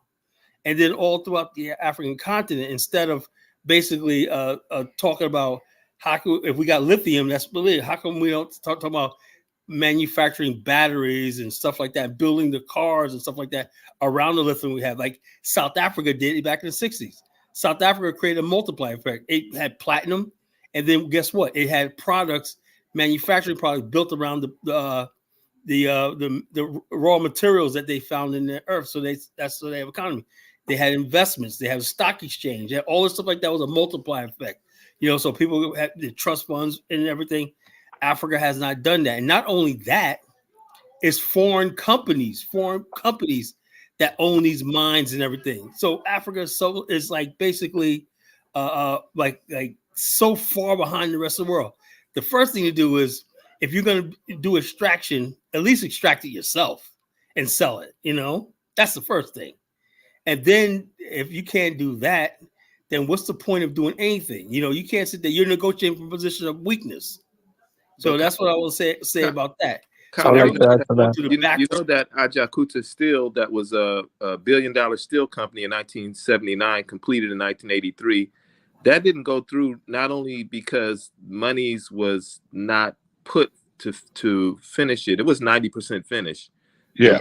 The Russians built Was it. it in Nigeria? Right, Yeah, Nigeria. I'm happy you right now mentioned. sitting there collecting weed So and dust and whatnot. but you know, but incomplete. now I'm speculating based on educated guess is that it's twofold. One is that the U.S. was like never. No, No, stop let me that. tell you. No, wait. Let him buy that finish. crap. What's Let wrong me with you finish, interrupting him? Colin, Let him Okay, finish. so you saying Whatever he's what you saying. hear, but we're here having a Colin, discussion, let me and that's finish. not what happened. Oh, I understand. freaking hell, You know, man. the Nigerians. I know you You wanted know too much. Hold on. The Hold on. Nigerians. Colin, who was Colin, I know talking? you want to talk. That's your. I already know. Yeah, That's go what you're ahead. gonna do, right? Let me finish, you guys. Let me say this. Shy got all these conspiracy the theories. leadership. It was the leadership that siphoned off monies that was supposed to go to completing the project. Correct. Over years, right? Yes. But it never even completed the last part that they were supposed to do. But it was not only that, Colin, which that's the most obvious thing, is that the leadership didn't do what it was supposed to do. They're supposed to come up with $400 million on completion of the project in 1983, right? And Well done. at that time, the Naira was almost like it was 1 to 1, like at that No, time. it wasn't 1-to-1. It was far from that. But you're very correct, sir. You're very correct in what you're saying. It was the Nigerian government. The project was basically done. The Nigerian government had a little bit to do in terms of money, and they failed. But let me That's tell what you, happened. this is the part, Jagoon, Failed. that people don't want to. It was down to the Nigerian idiotic government Right. stupidly not correcting But themselves. Jagoon, this is what people don't want to say or don't know or they don't. No, it has to be said as it is, man. They want all this protectionist listen to what rubbish. I'm saying, though. It's that the Western world said, no, you will not produce steel on this level in sub-Saharan Africa. Yeah. So you guys documentations of that? That was a direct hit on that. I can tell you that for sure because No, I agree. I agree. You see, the thing is, if I may, guys, twofold. if I may just follow from what you're saying, you're correct, absolutely. And we all know, this is why I'm saying this neo-colonialist agenda is a reality. We have to understand it's a reality and it's functioning. Now, how could Nigeria say no to 400? You know how many billions that cost? 400 million was nothing. It's nothing. Just that's in Nigeria's back pocket. They could just throw it there, but they didn't. Why didn't they? Because they are afraid of the hegemony of the West. Boom. That's true. Simple thing. We have to have clarity. You see, please, guys. You know, when someone is speaking, whether or not they are affording you your same opinion, please let them finish because other people are listening. Please. Are you done? Look how rude that. What I want to say Look is how this. rude that sounds. What I say it's the same pattern. The reason why it happens, the West has the Africa has this game where, particularly the biggest cheerleaders for this neo-colonial are the black people in the West. You know, definitely. Hold up. When black people went to remember the Ali Foreman fight, right, in 1974. Okay, Rumble in the jungle. Everybody said that why are you going to this guy? He's a dictator. He had people killed and executed and everything. We went there because we was going to Africa and whatnot, you know. Yeah. And then also people showed them evidence of Mobutu being a dictator. And the same with Kagame today. No, don't put Kagame in the same category. I'm telling you, I'll give you. No. You hate you people in Congo. You got inbox me all the time. You hate Kagame because if Rwanda was a success story, you guys wouldn't be saying anything. It's just envy. That's another thing about Africans. They envy and jealousy. They'll tear each other down in a minute. You know. The way you think about Rwanda is not reality, bro. There is Rwanda is the center of Western propaganda. I look at Rwanda and I look at the surrounding countries, and if I have to take one or the other, I'll take Rwanda. How about that? Yes, of course. Without not stripping Kagame all the the credit. Yes, he deserves. I talk about the Rwandan people. Can you finish your point, College Genesis? Can you finish your point? My point I'm trying to say is black people in the West, right? Like the Shahs and everybody like this, they have this thing where they live in the comfort of America, right? but they'll say, "Oh, neo-colonialism and everything." But here's the thing. You know what's happening right now? There's a lot of black people in America who are going to Africa, succeeding in South Africa and places like that. You know, look at the Blacks Without Borders series, and several African Americans. You know what they're trying to say now? Are Black Americans the new colonizers? So they label anybody that they don't like as a colonizer and everything. And the bottom line is this: that word colonial is a buzzword for people who don't sit on their behinds and not do nothing. They'll let another 50 years go by, and they'll say, "Why haven't we done anything? Why haven't we built anything?" Oh, it's a colonialism. And colonial now is coming back to bite the black people in the West, because as we're trying Can to I ask a quick question of you? Yeah. Please, I understand the paradigm you're coming from, but you know these are. Why do you cut him off? Let the man finish. I didn't cut. I asked him a quick. But hold on, one mic, Jagoon. Just ask your question, like you know. Thank like you, brother. I don't need lead up interruption. to the lead up to the question. Just ask your question. No, I'm going to ask the question, but I remember I asked permission, and the guy granted. That should be the end. Jagoon, just ask the question. Ask the question. Right? You need to do a job on people that disturb. Thank you. Now, my brother, I hear what you're saying about Western individuals always calling out neo-colonialism. But is neo-colonialism a reality, or is it not a reality within the continent of Africa? Because that's what really needs to be understood. I asked a question, right? Let me here's the thing. If we're going to talk about neo-colonialism, then why is it that the number one thing in Africa is getting to the West, going to the institutions? That is a very unintelligent question. Because we have been brainwashed, you know, the Western, directing foreign capital back to the continent. See, it's not just neo-colonial. Africa has a part to play because most Africans benefit from so-called neo-colonial. Let's be real. You know the word neo-colonialism. The person that coined the word wrote a book about that book, and Nkrumah wrote a book. He's the one that coined that word. That book, I guarantee you, all the people in this room hasn't read it. So you guys have no idea what. Well, I read the book, but here's the thing. So then, why are you saying what you're saying? Hold. I think you're misinterpreting the book, right? And people have taken that book to like as a big excuse maker. Oh, I could fail. I see decisions Africa make, right? And I'll say, you guys are making a big mistake. Boom, boom, boom, and they fail, and then all they do is say, "Oh, it was neo-colonialism was caused the reason." No. You know, you don't. So let me show you something. Was not a colony of the United States. Hold on, 1960, in Nkrumah, in Ghana, he built a nuclear plant. The only thing that was left was the. He didn't build a nuclear plant. He built the River Volta. He barely got that. No, buddy, hold on. The Volta, the dam is already there. Okay, this is the stuff that was destroyed. The only thing that was left was the core. Okay. That was part of, and the book that he wrote was part of why they overthrew him. They didn't need him to do that. That's not what they want. Listen, Nigeria becomes a first world country. They cannot buy anything from Nigeria. The rest of the world will be a third world country.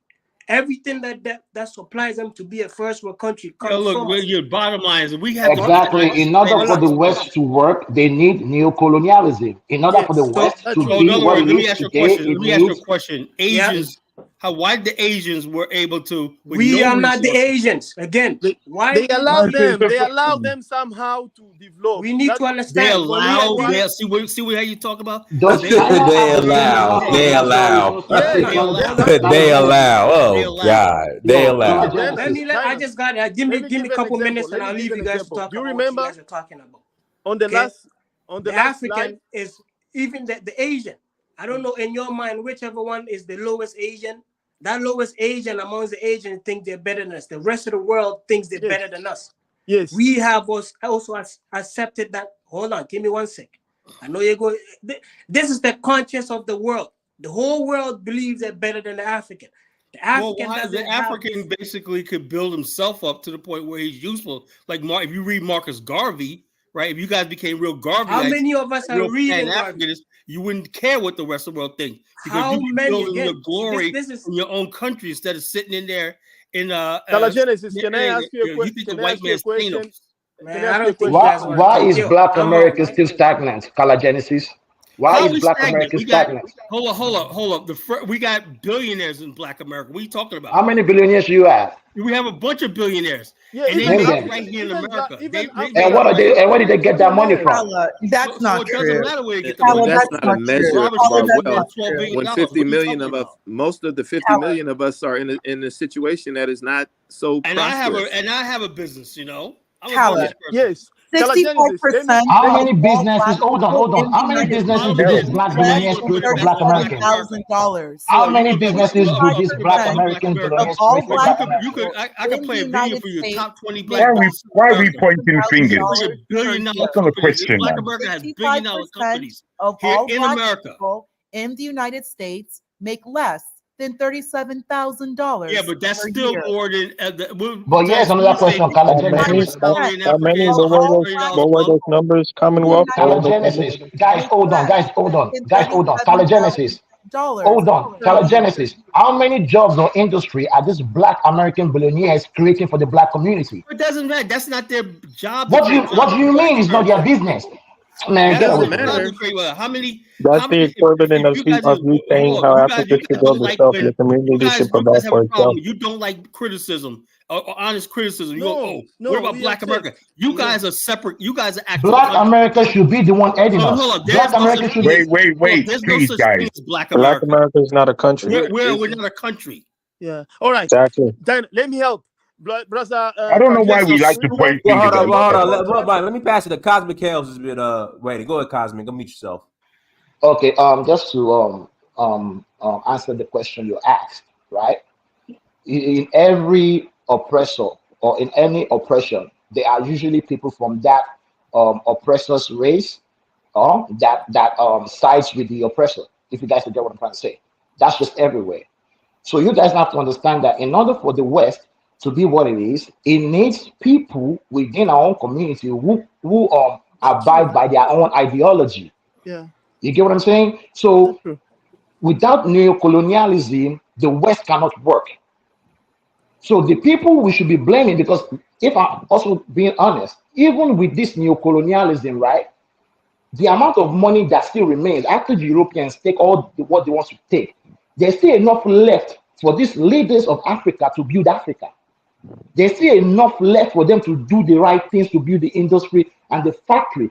And that is how you know that the reason why these people are there is because the people who put them there know that these people will not be able to do this thing or are not qualified to do those things or do not have the interest to do those things.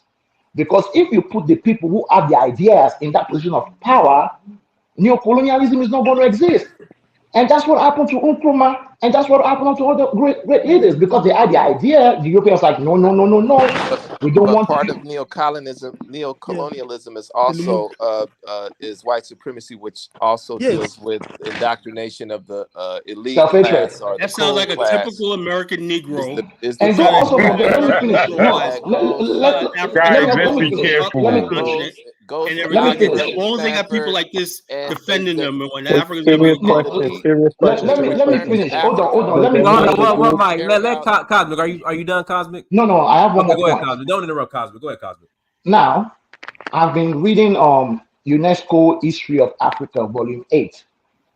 And one thing I've noticed is that in order for Western capitalism to work, it needed racism. Because without racism, Western capitalism would not have worked.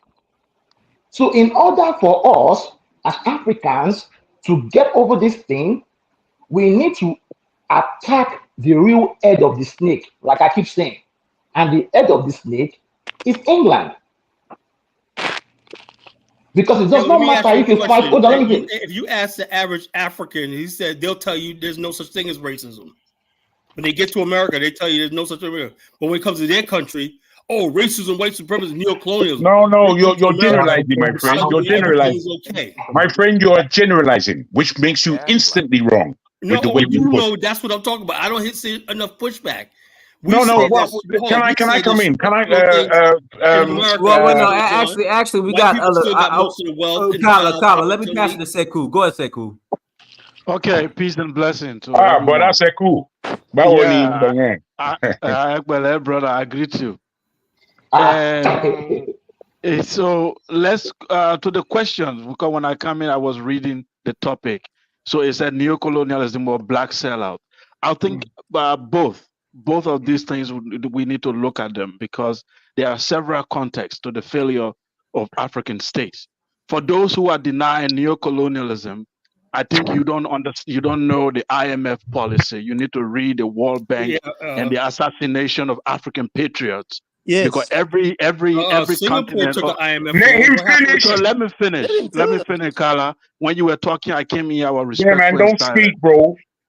Yeah. So the assassination of African patriots, we can use Congo as an example. Yeah. You will understand that there is a fundamental policy of IMF and World Bank.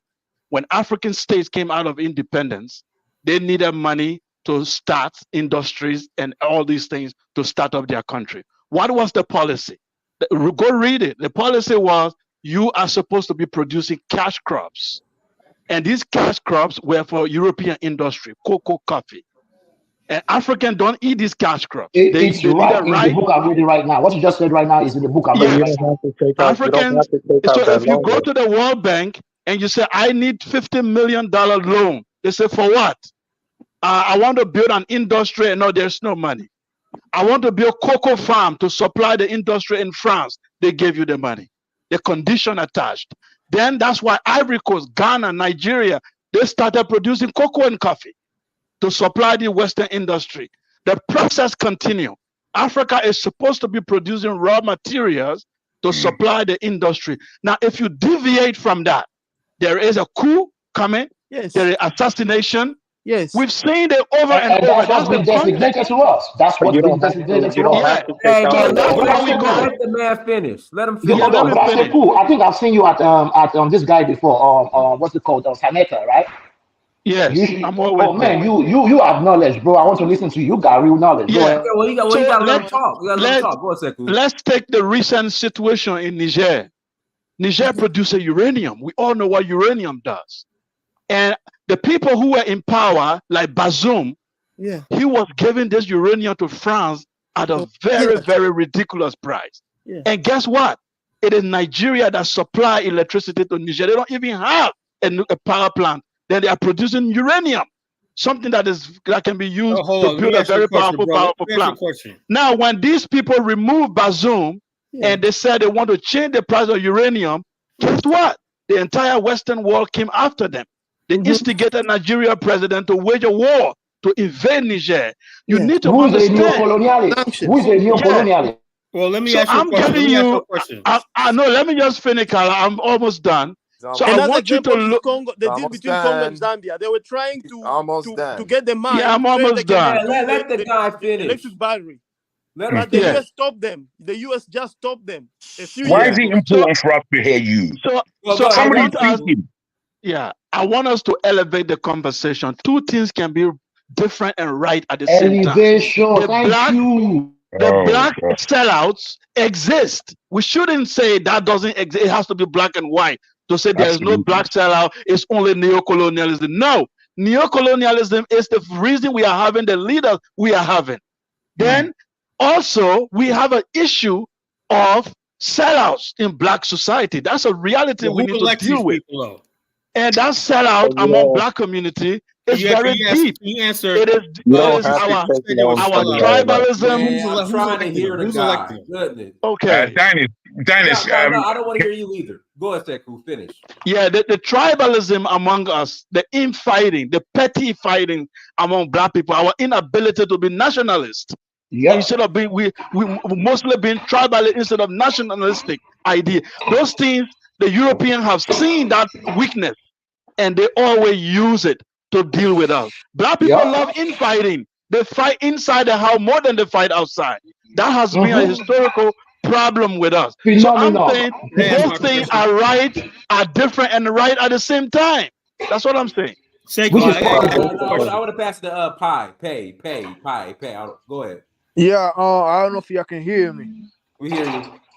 Yeah, I would like to add on what the brother been talking about, to introduce myself from Uganda, the great nation of Idi Amin. But I would like to say when we talk about Africa, there's a lot of shit be going on in Africa. There's a lot of the colonialism. Yeah, we all know about this, but Africans been fighting to get on top spot.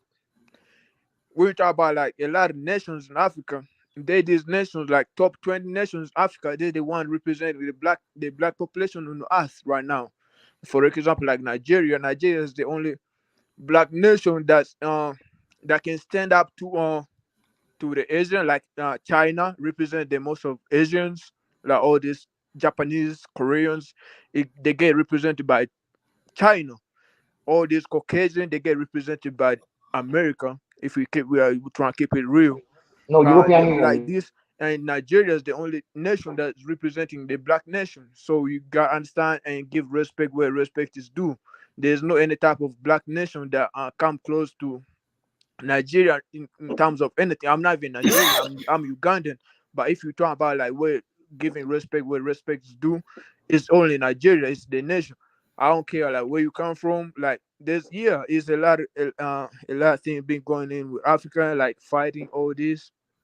Uh, there's a lot of industrialization. Africa being denied the opportunity to have industrialization on purpose because when you look at UN, all these stuffs because Africa being denied the opportunity to have industrialization on purpose. But right now, like we're developing. There's like in my country, there's a lot now. There's a company making cars, the Kira Motors. There's a company making cars. Thanks to We're Museveni. progressing right now. What most of the world's second class population is going to be from Africa, and that's a fact right there. And there's a lot. There's a that the world needs Africa. If they be coming to Africa, if like to mine everything from Africa. If like even them bear water they be coming to Africa to get water.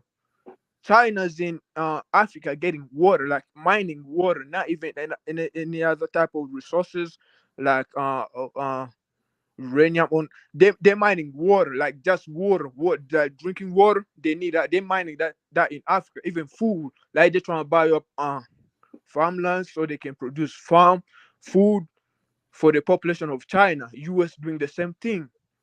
So you gotta understand what part the role the Africans playing right now in the a globe spot. So you cannot sit over here trying to downplay Africa, but you sitting on the comfort of a white man's couch. You over there in white man's couch, like you cannot even stand for yourself, bro. You in white man's country, get everything for free, bro. Dude, but we don't see it as a Hold white on. man's America country. is not a white Listen, man's yo, let me country. finish America's out. not Let a me white let, let man's me Yeah, finish country, out. Let me bro. finish out, bro. keep Let me it finish over, out. keep it real, keep it Let me real. finish out, bro.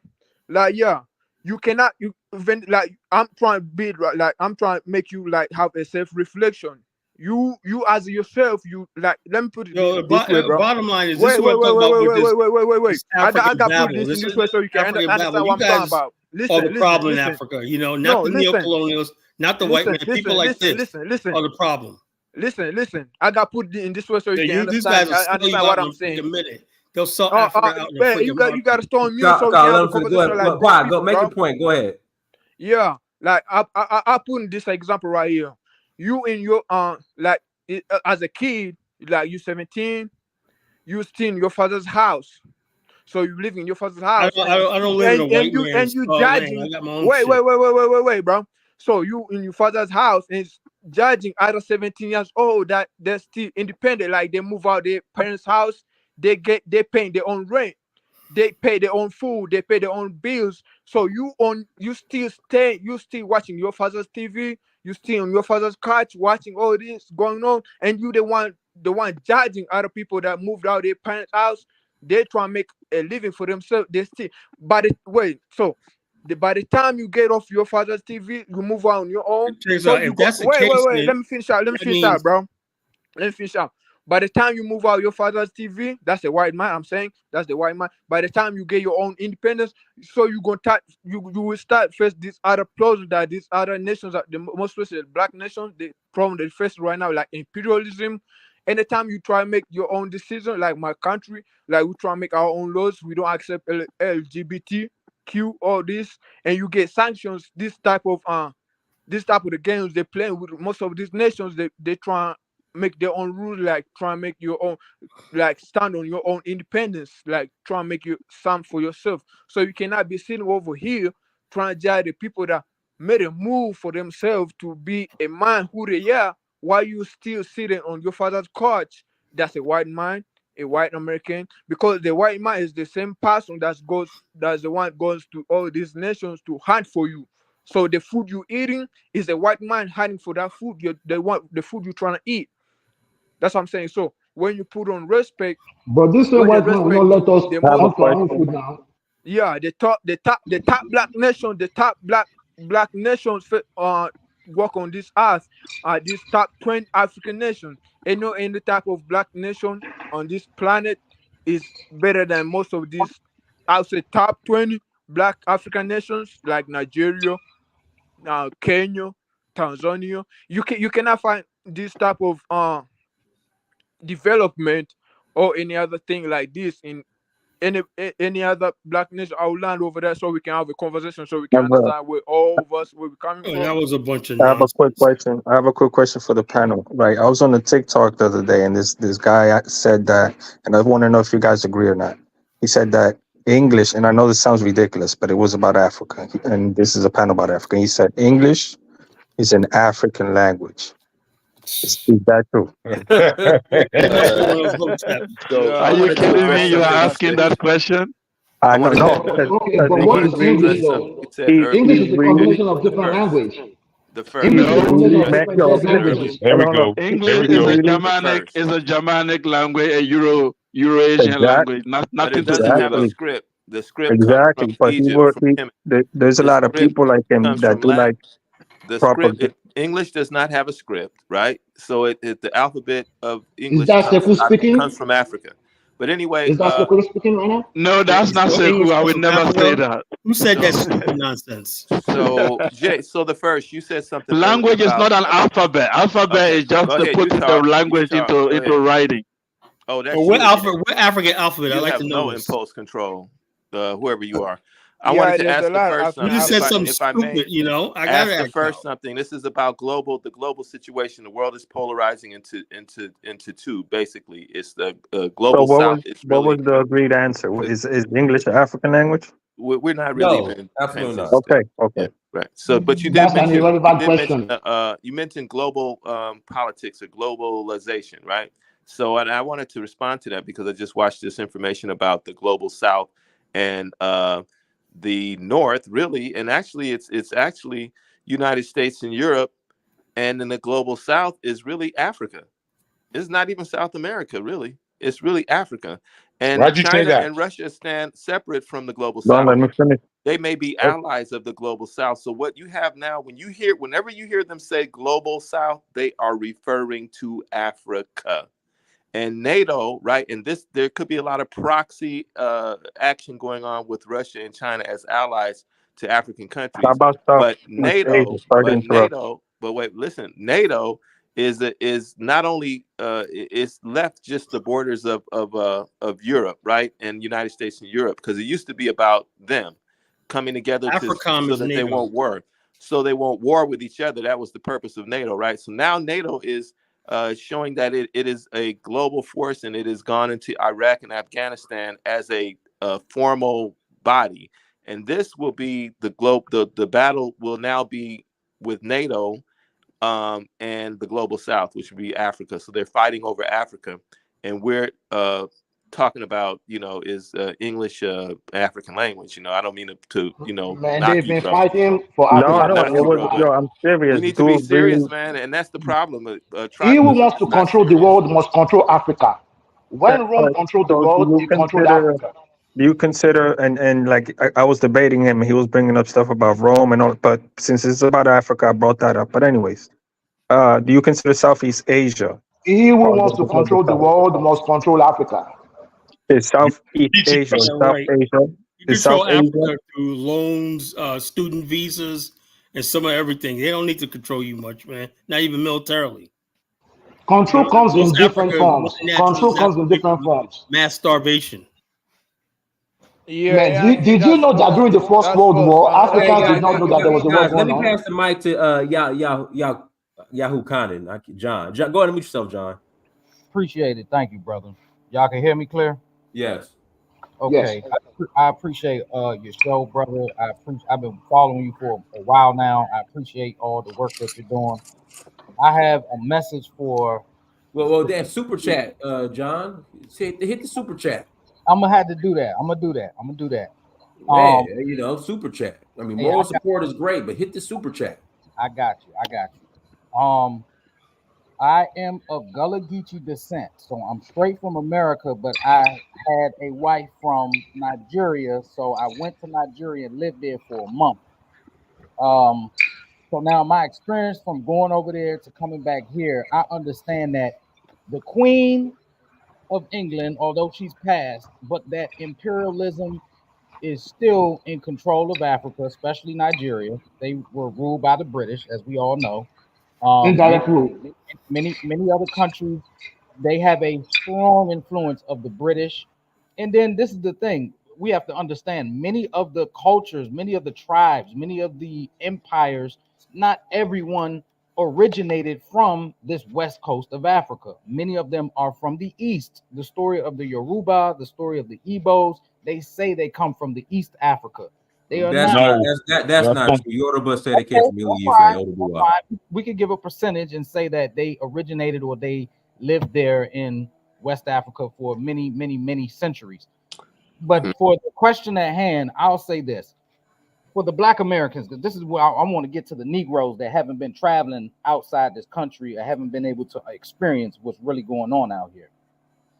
We have been more contributing to the neo-colonialism and the disruption of our people more than anyone, because I agree. We're complicit. 100%, bro. You're speaking facts.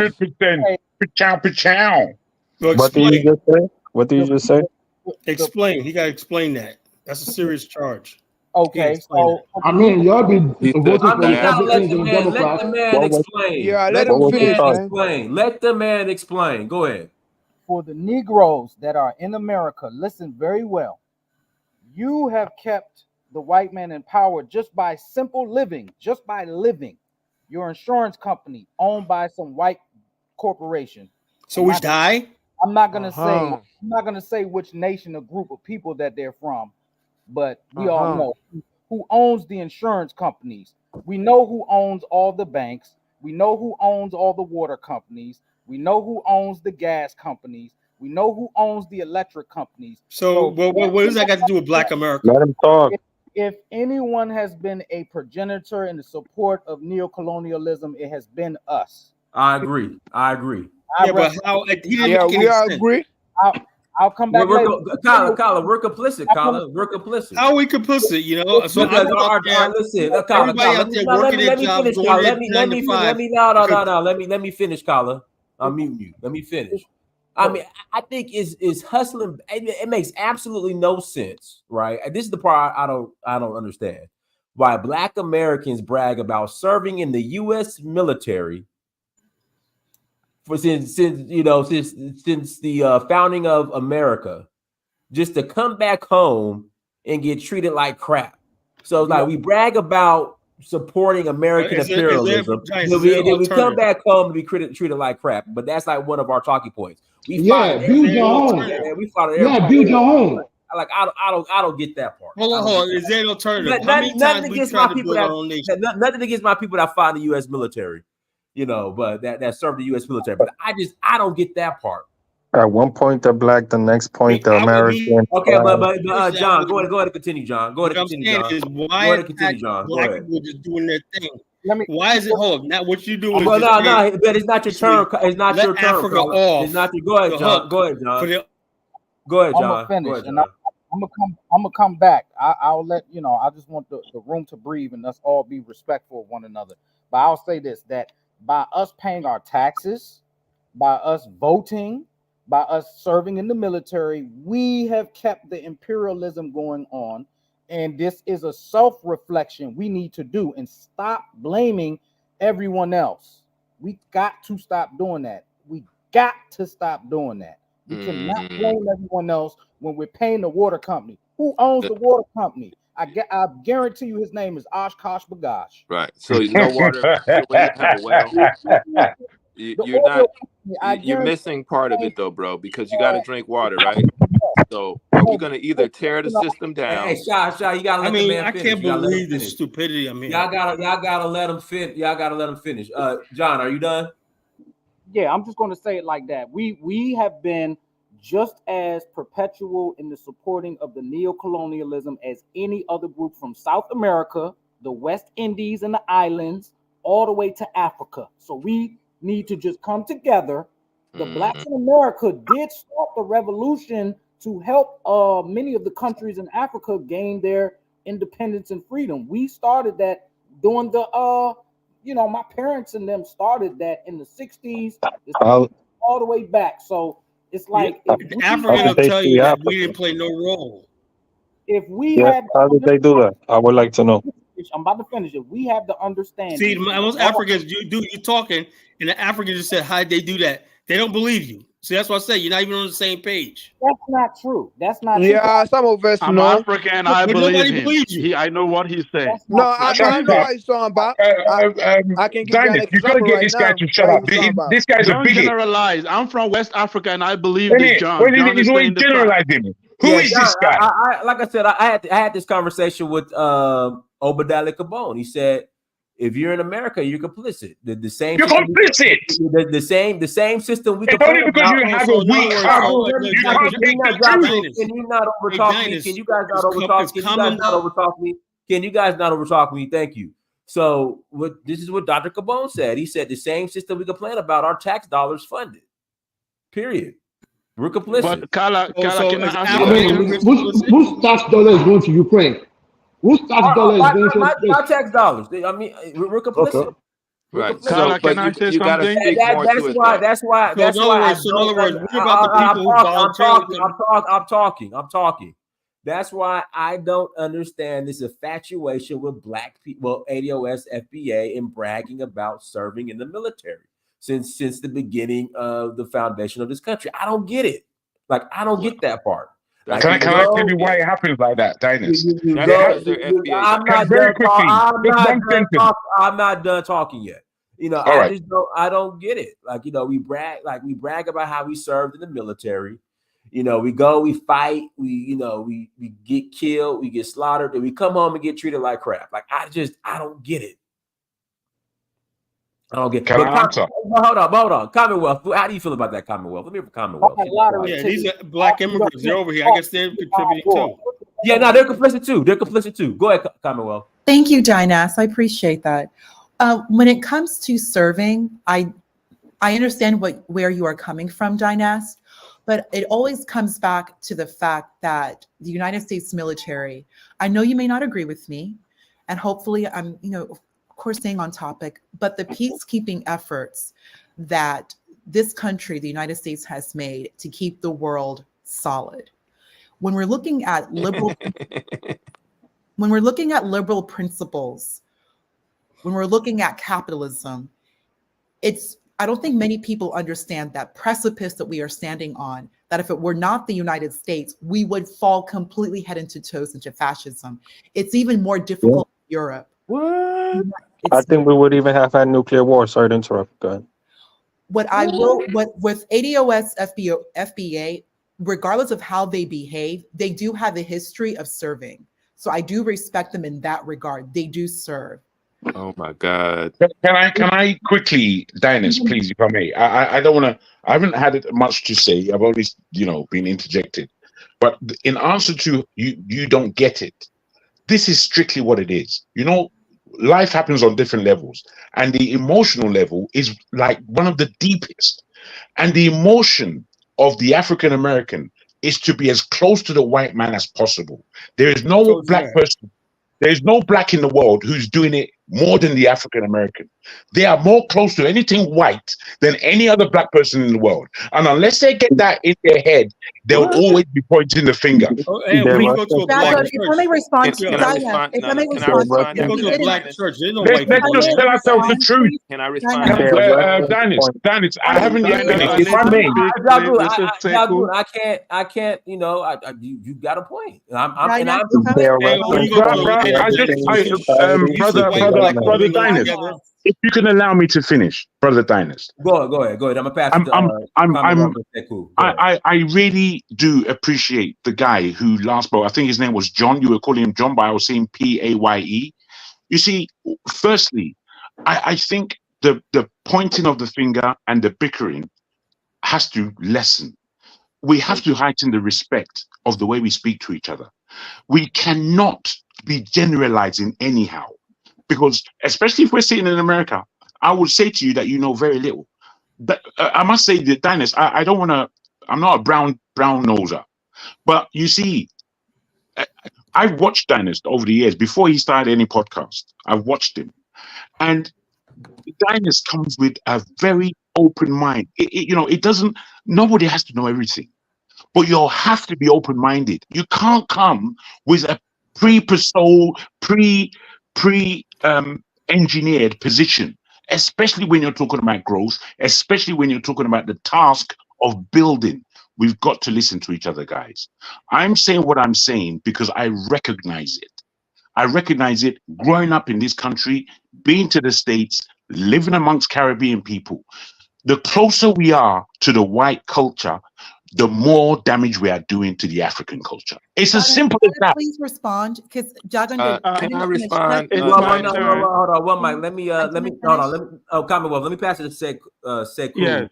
Then I pass Okay. it back to you. Then I'm gonna pass it to Chantel. I'm gonna let Chantel respond. All right. Thank Thank you. So I want to respond to John, where he said Black Americans are complicit to neo-colonialism. Now, as an African, a West African, I will be careful. I won't say that. I won't say it in that way because I do not have the Black American experience. For 500 years, we have to look at things from different angles. These people were taken there, but not by their will. It was an accident of history, and they were taken over there, and for 500 years.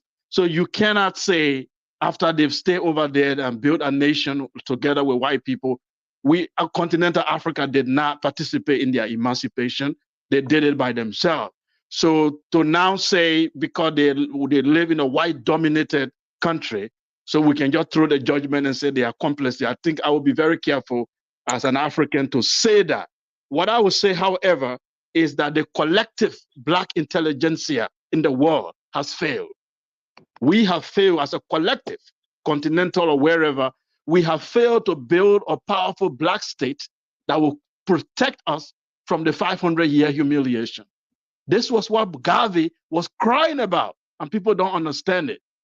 If we don't have a powerful state that protects melanated people everywhere, we have failed as a collective. It's not an issue of saying, because if I blame Black American, then I am a West African, but I live in Canada here. I got a visa and came here and got a job. I'm paying taxes. So what am I doing? And It's the you know same thing. those So black yeah, Canadians are let me actually finish. African Americans. Let me finish. I'm paying tax to the white corporation as well. Why? Because the elite of Africa have failed me. I don't come from an elite family. I was deprived of every opportunity, and I have to run to the West and get some opportunity. Now I'm paying taxes. Then I'm blaming the Black people I met here who even sacrificed So I for guess Black he's people to complicit even be too then. allowed to come here. So I think I will be very careful. The only thing I will say, like I said the Black intelligentsia as a collective has failed. And one of the person who explained it very well is a Sheikh Anta Diop. He said the Black intelligentsia, it can be explained in this way. It's like a 19th century slave who got free midnight, and his master tells him, you are free and freedom has come to you. You can go now. But he gets outside and he finds out that there is rain and snow and a lot of danger out there. And he cannot go. So he comes back to the masters and say, it's too late in the night. Let me sleep in your basement. So tomorrow morning I will leave when the sun is shining and everything is okay. And the masters put him back in the basement and he never came out. That is the condition of the collective intelligentsia of Black people. It's not an issue of throwing blame. Black in American America, maybe. experience is different, and we have to not just throw the judgment on them. What happened to them, if it happened to any of group of Africa, you will not behave differently. That's all I would say. Each country in Africa is its own home with its own basement. I think that example will be better for us. Hold on, one mic. It's going to be Commonwealth. I'm going to pass it to Chantel. The situation in the United States, when it comes to those of African ancestry, those who may identify themselves as Black America, ADOS, FBA, is very, very unique to any other area in the Americas. That includes the islands, that includes definitely South America. It is really important to remember the smallest number of African slaves came to what eventually would be the 13 colonies and eventually the United States, the smallest number. When you look at the first census, 1789, the number of those who were slaves was not even up to 500,000, not even. But and I've mentioned this on this channel before, Dynast, when you look at the start of the Civil War, when you go into the early 1860 census, you are now totaling about 4 million. How did that happen? We all know how it happened. I don't even need to continue. I've said it before and I'll say it again. You will never, no Black African, those of us who come directly from the continent, we will never fully understand that dynamic between that master and slave. We will never fully understand. And it's very important to remember, slavery is not that long ago. Every Black boomer, these baby boomers, their grandparents were slaves. Their great-grandparents were slaves. If you are Black American in your 60s, in your 70s, you lived in a household with your grandparent or great-grandparent who was a slave. Who was just emancipated. No, maybe great or great grandparent. No, great Great or great. Yeah. This is I'm slavery. 61. Slavery is not far. By now, 2024, No, I agree with you. If I I may would say finish, great. then I'll yield. If I may finish, slavery is not far at all from this country's history. Many people, oh, it's a long time ago. No, it's not. Where I live right here, I have 1800s. If I have spoken to Black people who are boomers, telling me, one man actually told me that his mother, about his grandmother, and that his grandmother's father was master. He actually used that word. He's using this sentiment to explain to me, and he just said it off the cuff. We weren't even discussing American history in that fact. He just literally told me that his grandmother was a slave and that her father was master. This man has a 20-something-year-old child who's enrolled in a university right here in this major city. How old is he? May I submit now? No, I want to pass it to I'll go Commonwealth. Are you ahead. done? Thank you, Dynast. Okay, then pass it to Chantel. Go ahead, Chantel. Unmute yourself, Chantel. Okay, peace to the channel, panel, and to you, Dynast. So real quick, I just want to say that the guy who said that it was the Black America that's pretty much was the reason why white people still maintaining power. So I want to speak to that. So I think it's important for Africans to understand the struggle that African Americans have had in this country, only because if you're going to come here, only if you come in here, you need to understand. If you're going to come here, you need to understand what you're dealing with. Because if you don't, it is dangerous. I don't even understand why they come here. Like, I'd be like, it must be really bad in their country for them to come to America. Have you not heard the things that they do here to Black people? I don't understand it. But anyway, I think it's only necessary to explain that Black immigrants, the struggles and the people, the Caucasian behavior in this country, if they're going to come live here. If they're not trying to come live here, it really does not matter. I think that Africans and people from abroad, Black immigrants, should be focused on their own countries, building their own countries. And to the guy that said that Black America is the reason why white power still exists, you said you went to Nigeria, you lived there. I don't understand your thinking. You live there, you see all the people leaving, they're migrating from their own country. You Sorry, don't who are question. you directing that to, please? I think you're I'm projecting. not I would finished. like to clarify I'm not myself. finished. Let her I'm not finish. Let her finished. finish. So you see these people leaving their own country. That's something I would fight for. I would literally get out there and fight for a country that is mine and my people's. I'm gonna fight for it. But you see people fleeing their own country, and you say the reason why whites are still in power is because of Black America. Do you know who own Africa gold mines? Who's taking Africa resources, continuously robbing them while there's still poor people there? I'm not understanding you, sir. I I'm think done. you're projecting your All right, but experience guys, onto let me read. others, So a and couple of another things. say separate. Mike? Let me read these super chats. Shout out to Ifosa for the two super chats, the two 11.99 euros. Shout out to Festus for the 19.99 super chat. Shout out to Alan for the 4.99 holla. Sekou for the $5 Canadian dollars, and then Gundam, thank you for the $10 holla. And shout out to brother Obeni for the $20 cash app. I appreciate you. All right, go ahead. I'm coming through for you, Donis. I'm gonna bless you. So don't worry about that. I'm just in the kind of like situation right now where I can't really do No, it. it's all good, bro. I'm just giving you hard. It's all good. Okay. No, don't laugh After at the the bro. Don't next laugh. speaker, Don't laugh can at I the go? brother. Don't laugh at him. It's all No, good. why does he have to explain himself? If you're gonna So, do it, if not, go cool right. out, bro. So Dennis, I wanted It's laughable. to come back to come after this lady that just spoke, and to me this is it's a lot. You know, the statement that Jagun said.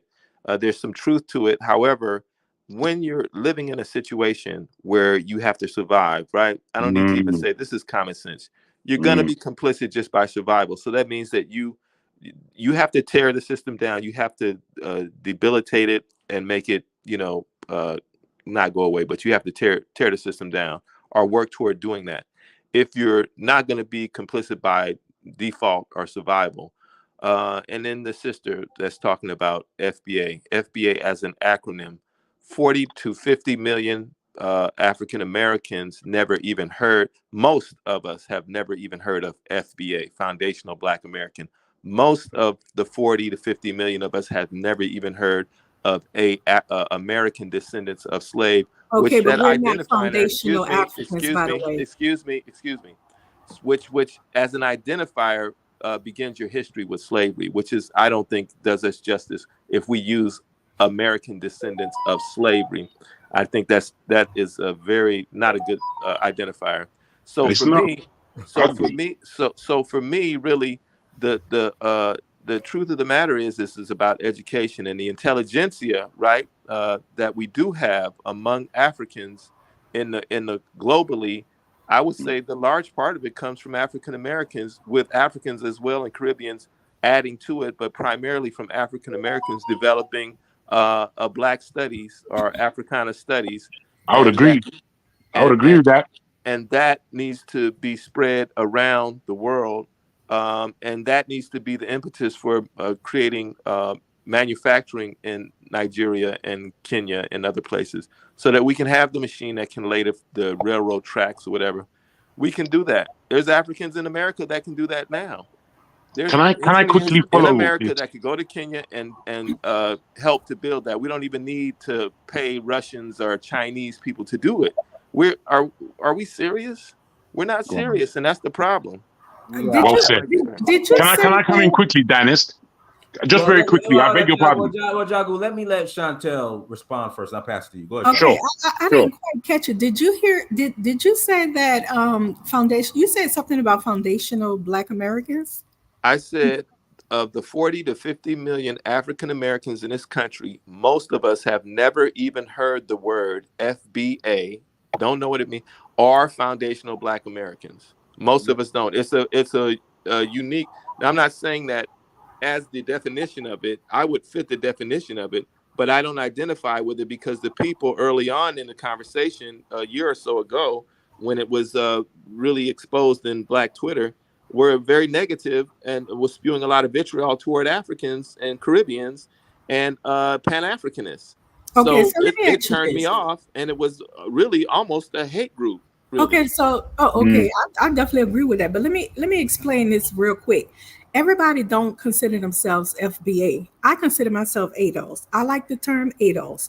I do not fool around with that man and his he pretty much robbed a different group of people of trying to make a movement come about.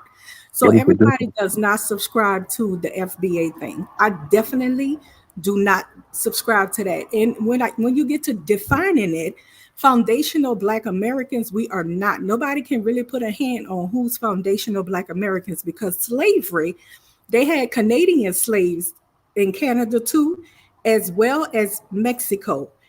They all were free way before American slaves became free. So they had free Blacks roaming around America.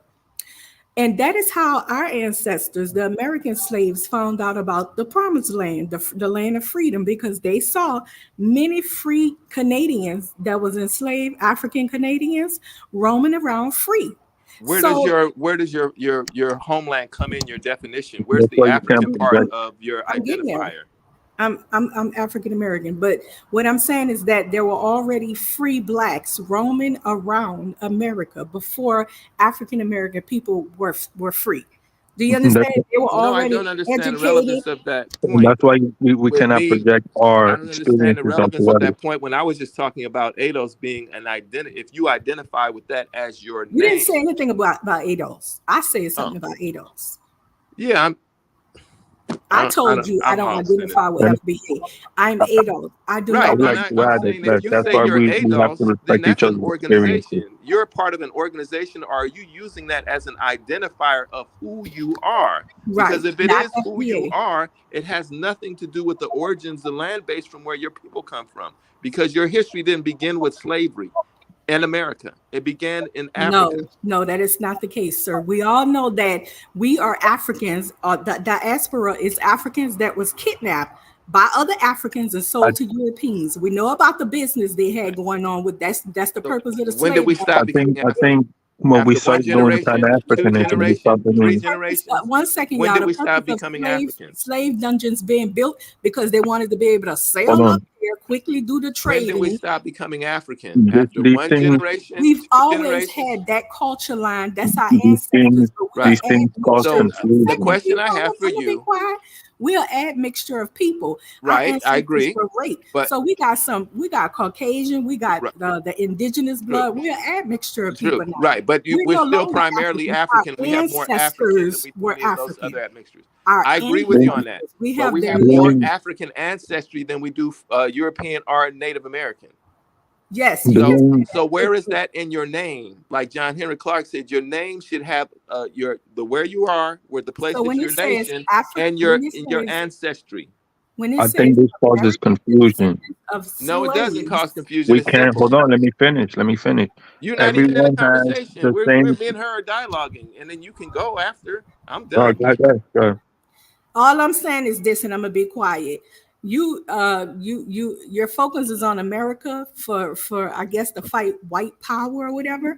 But I say we should be looking at places. I say everybody should exit this damn place. It's sinking. We should be looking at Africa somewhere, building Africa up rather than running from Africa. What are you running to? Everywhere Africans go, they be in danger in those other countries. You guys can admit that your lives are in danger. I don't understand running away, going to dangerous countries when you can fight in your country for your country and build it. Chantel. Vanessa, I asked your permission earlier. Is it Yeah, yeah, time? they were going to close out. Go ahead, y'all. Go Yeah. ahead. Thank you. Thank you for the two people that had just spoken. It was very insightful what you both had to say. These problems of our identity is very, very deep. It's not a playtime. But I think we have to take consciousness that we have to stand back a little bit and look at the picture. Now, when you talk about Pan-Africanism, it began in the Caribbean. It began in Trinidad, particularly. It spread over to Jamaica in no time, and from the Jamaicans, it went into the Americas hardcore. Now, things were going on in America as far as our identity and emancipation was concerned, no doubt. But the Caribbean influence into America, well, you can't forget it. You can't pretend it didn't happen, because it was the major thing that has burst us into consciousness. From there, it entered Africa. That is the direction. Now, Thank you. the reasons why this happened is because of the level of again, identity and oppression that was going on. And in the Caribbean, before the Europeans left, they had a tough time in pushing them out. Hence Haiti and what happened in Haiti. Yes. Now, by the time it comes to America, Yeah. you know, there's been a lot of cajoling from the Europeans in America. You know, the Europeans aren't they aren't confused the way we're confused, calling ourselves ADOS and all these other names. They know they're Europeans. Exactly. They're not Europeans. They're not all scratching themselves. They're just not doing that. What we are. And when we are doing this thing of, oh, I'm not this and I'm not that and I'm more, we have to understand that we're breaking ourselves down. You see, when I'm listening to people like, what was that guy's name? He's not here no more, beginning with K. When I listen to him and he's just throwing a big, dirty, stinking net over the whole of an African community, the whole of a Caribbean community, it's not how we need to communicate. We need to communicate earnestly and honestly. Now, what Chantel says about all of us should be in Africa building it, I agree. But practically, is it the time? When you look around the world, is it the time? As you rightly said, all these Nigerians and Africans rush into America. But you see, a lot of Nigerians and Americans, they are making in America. They're not just there sleeping. They're making it. And you know what? I can guarantee you the majority of them are coming back home. I guarantee you they know where they live. They know where their village is. They know what they're doing. We have to clock in to what is it I am doing as an individual. Forget talking about somebody else. Stop that. You cannot direct my feet. You can persuade and you can communicate, but you cannot direct anybody else's feet apart from your own.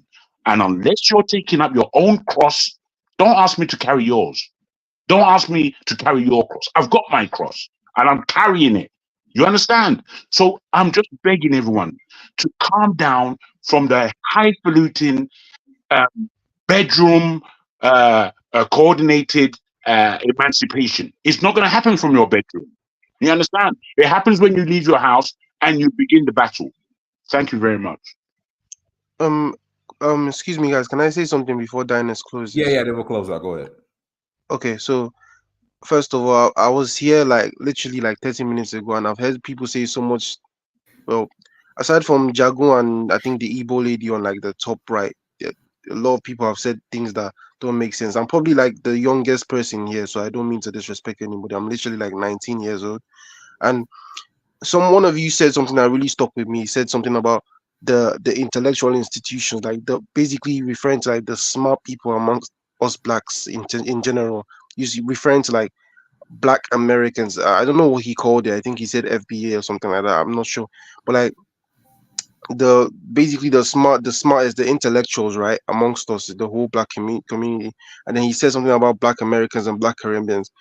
Correct me if I'm wrong, but I always felt like the smartest Black people are Africans, especially Africans in the West. I personally have not seen much Black Americans that are really intelligent architects, engineers, anything like that. By the way, let me give you like a brief intro. Like literally, I've not like I can use my. Come on, sweetie, go look it up. Come on, it's that simple. I can use myself as an example. Like right now, I'm studying. Wait, can I hold on, please? Yeah, but you're gonna be can the I next give 20 like years studying. Oh You're gonna my be a God. professional student. Let him Because finish. Can I give you like a most brief Black intro Americans on? out here in the Oh real my world. God. Did you When hear what you're you a student said? until you're 45 That's years old. nonsense. Well, he's young. He's only 19, so maybe he just hasn't had So he's gonna be a Google. student. He's gonna be Please, studying. can I He finish? doesn't know Can I how to finish? use Google. Country and everything operate. Do you know the inventions when you sit your ass on a toilet when you grab a domino, Yeah, see, that's the doorknob, point. See, that's a the point. mop, She mask? this lady is proving my point. Chantel is literally. I was gonna say that basically African. Exactly. I remember when I was in high school, my teacher used to tell me that Black Americans are literally the equivalent of what the Arsenal FC football club is in football. Whenever they talk about intellectual achievement, it's usually something of 20 years ago. Exactly. Okay.